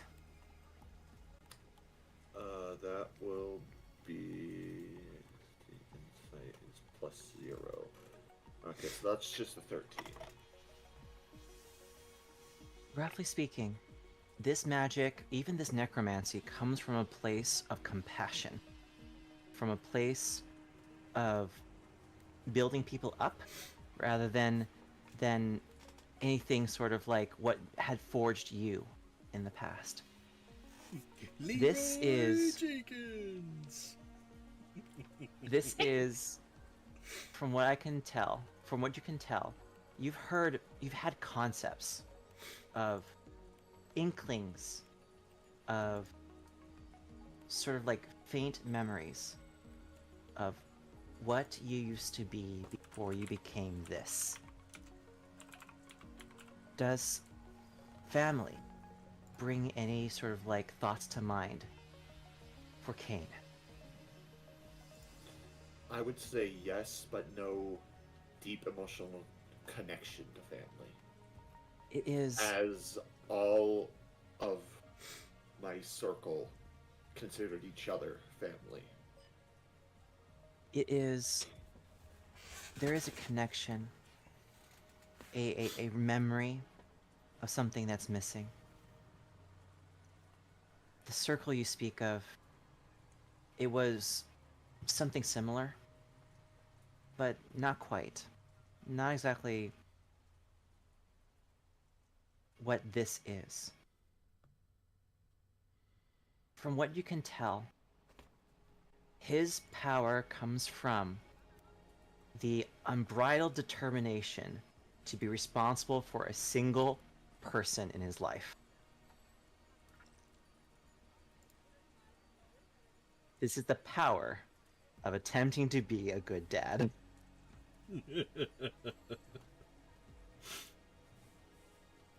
I look at them, blink a couple times, and then begin to reach for my spear as I turn my head towards these people as my mind races with thoughts. I give you a wave. He looked at me. Hi. And that's your turn. Alright, Cutthroat's turn. These guys, seeing as you completely wiped out their competition, Depending on what they're gonna do, is gonna vastly change what I am going to do. Oh yeah. draw weapons, they draw pistols, and they're just like, Oh. can someone give me an intimidation check on these guys? And in Okay. fact, everyone Oh, here may make an gladly. intimidation. Give me a group intimidation check. Can I do a Gladly. persuasion? I'm good at that. Wait. So. Yes, dear? Can I do persuasion instead? Yes. So. I'm not an intimidating So fella. would this be an advantage then, or just normal? I would say that flat roll for the time being. Flat roll. If this is going to be a That's group check. 15 as I rolled a 9. That's a And nat. that is an 11. Wait, is that the wrong one? What is the wrong one? Whoops. I get a +6 to intimidation. Hee hee. Whoops. That was an intelligence check, not an intimidation check. Whoops, my bad. So we got I got Five. an 11, 5, and what did you get, Knight? I got a 15. So So, our like- highest is a 15. Oh, Higgs! Higgs should roll. Oh, right. Higgs attempts to look intimidating. And he rolls a 19 on the die. You just kind of peel past me and you motion for your son to be like, puff out your chest, look big, look tough. So, like, you ever hear the concept of scary dog privilege? Yes. Yes. That's your son in this case. He, like, looks at you, like, attempting to just sort of, like, talk these guys down, and he stands right behind you and just goes, don't do it, man. I'm like, now we can do this amicably. We do not want to have any fights and just, oh, that's half work. Like, oh, I can't hurt you, but my buddy can. I'm holding my greatsword on my shoulder, and I as I take my spear off, I kind of give it a flourish, and I'm just waiting for them to aim their weapon at me, so I can attempt to disarm it with a spear throw. I am basically hand on the trigger. I look at They- them and open my mouth as though I'm going to breathe acid on them. They see you, like, rearing up for a fight, and they look at their dead opposition, and they just go, One is incapacitated. one is Not dead. incapacitated, not dead, and they just go, what you seem to be their leader, the guy who dodged out of the way of the grenade in the first place, holsters his pistol, and just goes, "Throw nakatet," and just sits back down. Okay. I put my spear on my back, and I point to the exit as I look towards them. They look at their food on the table, decide to leave a tip, and just GTFO. I cast Spare the Dying on the guy I did necrotic damage to and go over to one of the robots. And be like, excuse me, can you take him outside? He will not die. I have made sure of that. Complying, and just picks Thank up you this very guy much. and I begins turn back just to the drag bar him. and just continue drinking my drink. It's just like good times. I Wow. put my sword back on my back. I hop off the table and I go to one of the guys that we killed, like the guy that you killed with brain damage. I just take off his shirt and I use it as a rag to get the blood off my face. You do so, and as you're doing that, you realize that this guy has more of those grenades in his pocket. Excuse me, sir. I'm gonna try to get King's attention, sir. I look at you out of the corner of the eye, but don't stop what I'm doing. I can mend your clothing. Would you like that? I stand at full attention as I look down at you. I shake my head no. As I continue to take the shirt off, I just wipe the blood off my face, get it out of my ear, You remove pigs again. and then once I'm done with that, I just throw the shirt back on the guy's face and sit back down at the bar. I've added the amberite grenade to your inventory, Knight. Thank you. Love, you removed Higgs again. I did. No. Yep, he exists. I'll bring him My back. son. Sold him on the internet. He's not welcome. No. Sold him to the drow. He's gonna Damn. It's gonna be Rule 34 real hard. Oh my. He's back. Yay.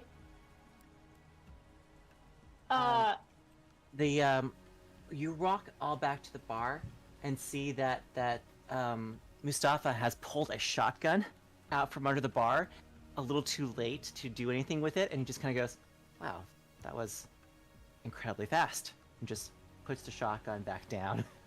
Continues. Please sit. Sit. It's like the fact that I never left from my spot sitting. I'm still just drinking. It's just like, yep, nope. I'm just. He goes ahead and tops off all of your drinks once more. Mal is having the hardest time not being the dad and wiping the schmut off of his son. He is trying to be the good. We're not related at all. I down another shot. Let me know when I need to start making constitution checks. Go ahead and give me one. Constitution saving throw. Advantage, because I am resistant to poison. You are, in fact.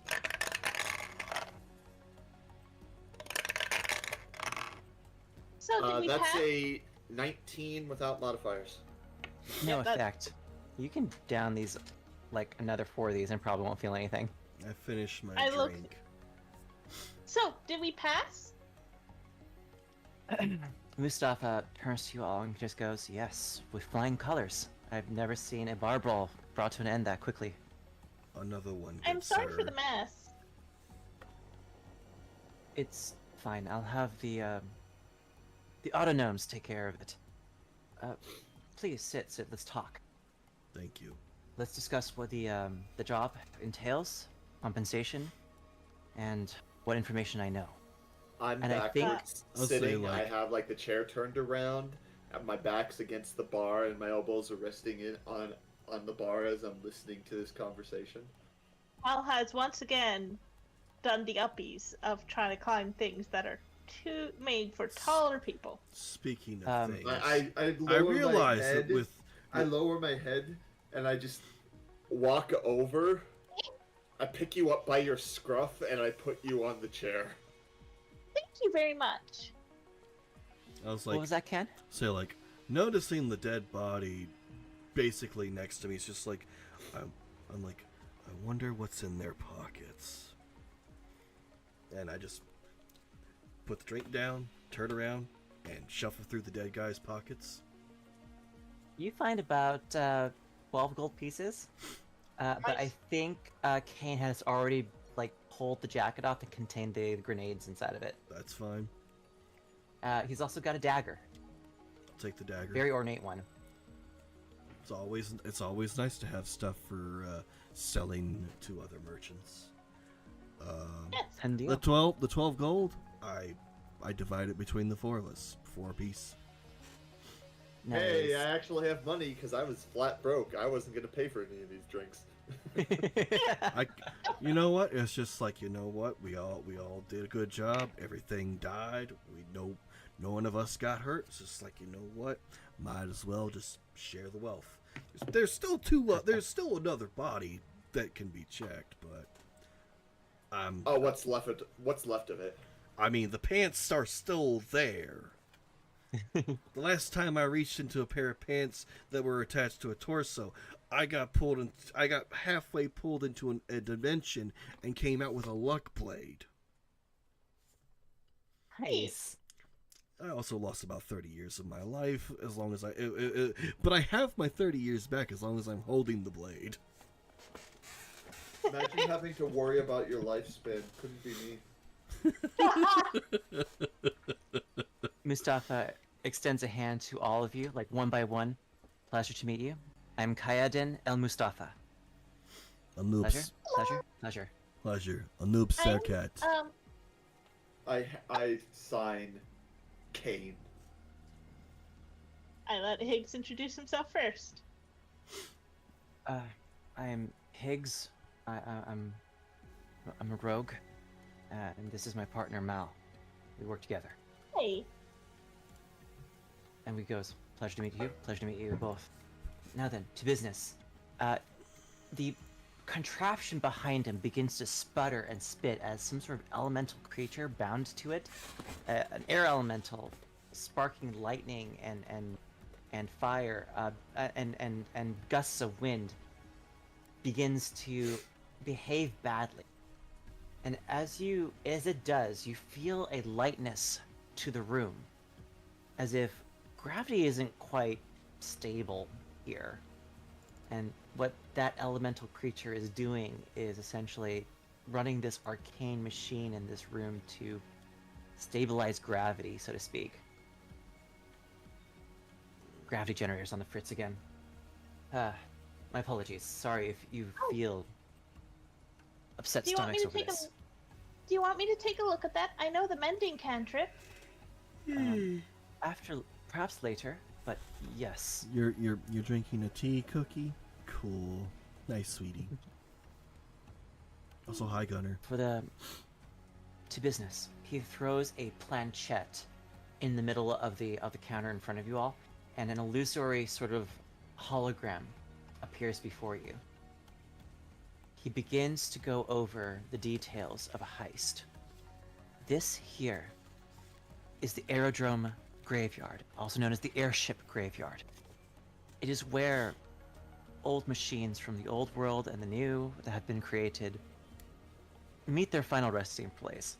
It is essentially a junkyard where airship mechanics, various corporations, and, less than savory interests who wish to smuggle things on less than stable equipment and or transportation, malfunctioning transportation devices go to grab parts they need. On one of these ships, in one of these lots in the salvage yard is a ship of unusual make and model. And what I need from that is a small disc, and he shows an image of this device. It is basically like a console located somewhere on this airship where a large crystalline disc can be pulled out of almost like an archive of these slottable and rotatable sort of like gantry systems. So the easiest way to describe this would be like a quick change CD changer from way back when. Oh, God. Yeah. Thank you for the head pats, Gunner. You're welcome. Ow. And the hydrate. I need to fix the size of those things. This So is the you want device us in to- question. Okay. I have a few questions. How many people are you expecting to be guarding it? The major reason why I have to move now is because several noble factions in the city's aristocracy have taken interest in this device and the information it contains. There is no insight check needed. As soon as nobles are mentioned, Mal rolls their eyes like, ugh, nobles again. The moment that the princeps, the city, found out about what is contained in this device, immediately arrangements were made to purchase the device and then secure it for salvage. Tomorrow morning it is due for the royal family artificers to show up on site to begin the decommissioning of this airship and the salvage specifically of that console to be whisked away, never to be seen again. So Guarding you're going against the aristocracy and the monarchy. I like to think of it as my little small act of rebellion, so yes. Oh, I wasn't criticizing. I was asking.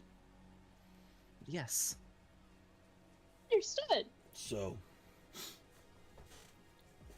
obviously, you're giving information to Kane. I'm a merchant. The payment for this work is 200 gold pieces per. In Kane's case, I will say 100 gold pieces for where to find the family of the man that chip had belonged to and his history.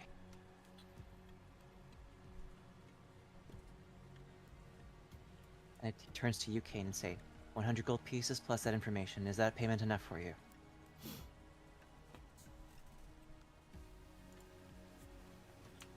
He signs. Good enough. Smiles at you, turns to the rest of you and say, But he does. security is going to be He tight. does sign. It better be. The Yeah. information better be worth it. If it's not, well, you better pray. I will do my best not to disappoint. I will give you nothing less than full cooperation, my friend. Now, about the details. Situated around the junkyard itself are going to be several watch posts, from which royal guards will be stationed in addition to the private security of the junkyard itself. You'll need to find ways around them as to not alert them. Make your way to the lot in question, which I will provide here. And he provides a listing of the lot number. Board the ship, take apart the device, and sneak out with it. How that happens is entirely up to you. Full free rein on this. The one caveat I ask of you is discretion. You don't know me. I don't know you. So no a guy rules. Essentially, Understood. I can give you contacts into the city that might be able to help you with information about the heist in question. Possible security flaws in the perimeter.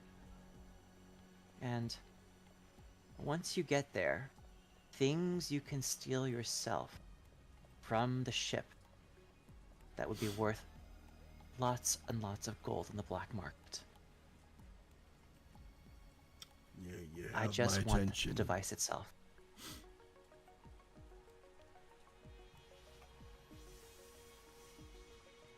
Any questions? So,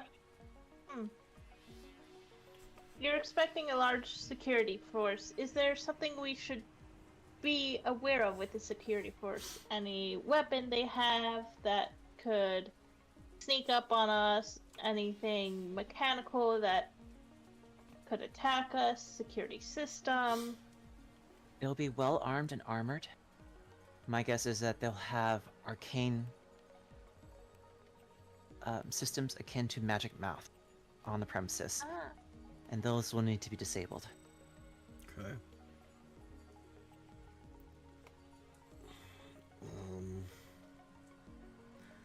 The usual fare, Arcane Lock, might also be a possibility as a spell to be used.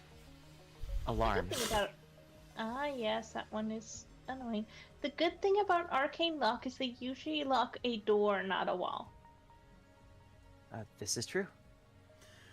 Do we know the size of the security force? The size of... What was that? The amount, the size of the security force. How many? Approximately a dozen. Dozen. Okay. And they'll be armed with embark rifles and full plate mail. Okay, so not the most squishy of individuals. Okay.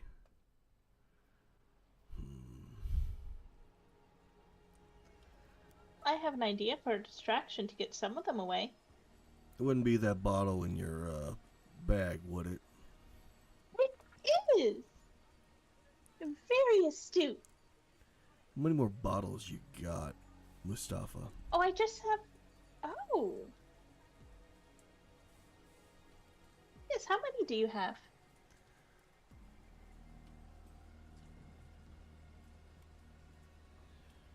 I think Love got cut off. Maybe. Guppy! Yeah, was that question directed at me? Mustafa Yes! says. Yes. Yes, Yes, it is. how many bottles? He pulls open a chest from like a cooler nearby, and just opens it up, and inside you'll find, I'd say about another 5 more bottles. Two This many? more. 2 more. Take the take it off the tab of the 200 gold for me personally for those 2 bottles. That's 10 gold, and he'll hand you the 2 bottles, and prepares to hand you the 2 special cups required to drink from them, and just goes, "Do you need these?" Nope, not for what I'm going to do, but thank you though. He nods in understanding and then puts them away. Puts the bottles in my bag. You go ahead and add 2 fire wine bottles to your inventory. That is 5d6 damage each. Might not need it for damage, but setting off a fire alarm to get everybody to look the other fucking way, more than likely, yes. Fantastic. Oh. With that said, Do you have any Um, grease? quite a few actually. Yes. These come I have a from. Might I have a bottle of grease?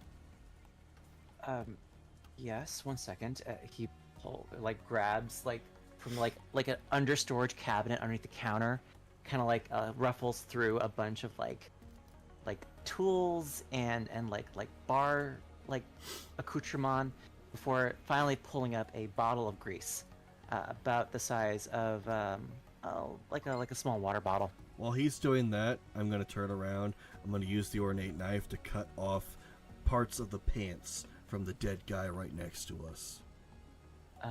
You kind of just go ahead and take a knife to this guy's pants, and what are you trying to do with this exactly? I'm literally just trying to tear shreds off it and turn around and use it as a lighting device.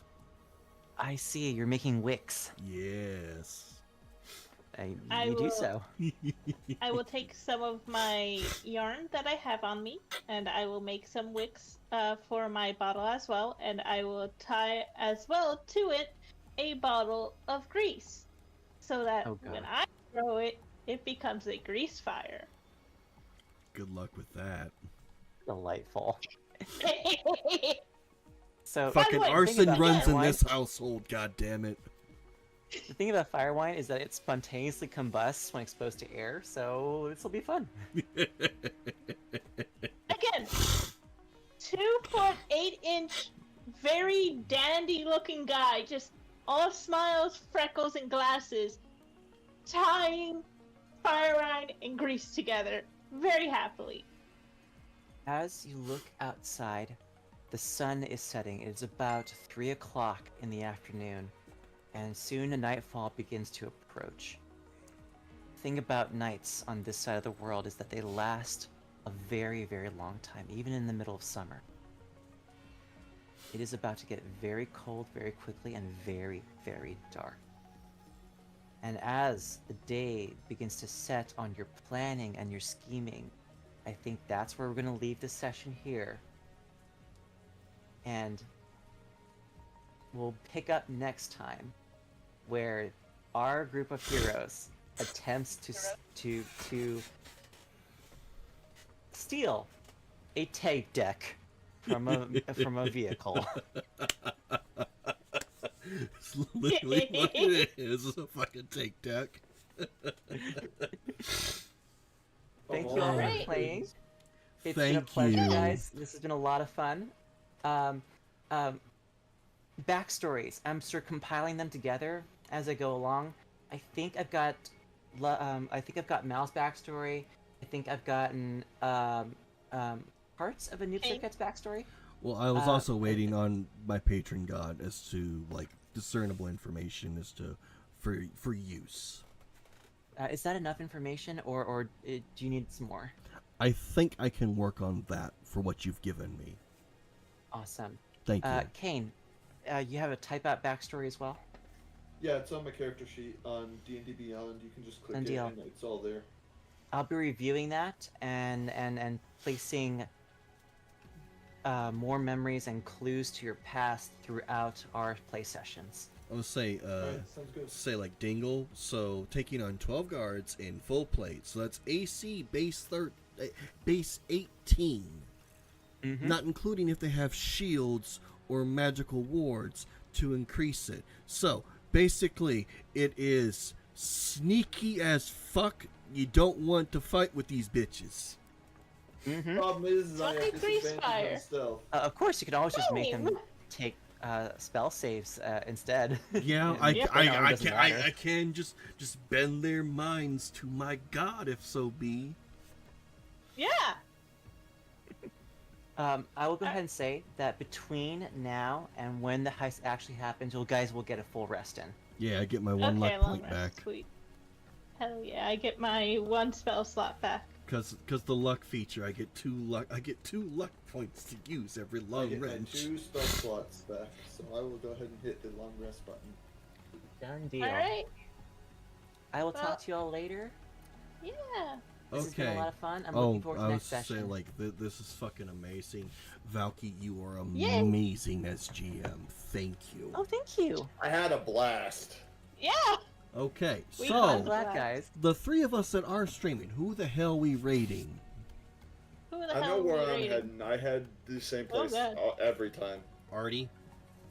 Yeah. Yeah. How are you doing? Right.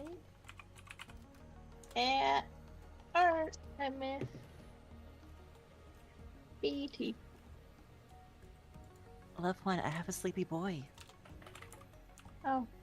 He's very Night, warm. I spelled the name wrong again. ARTEMITH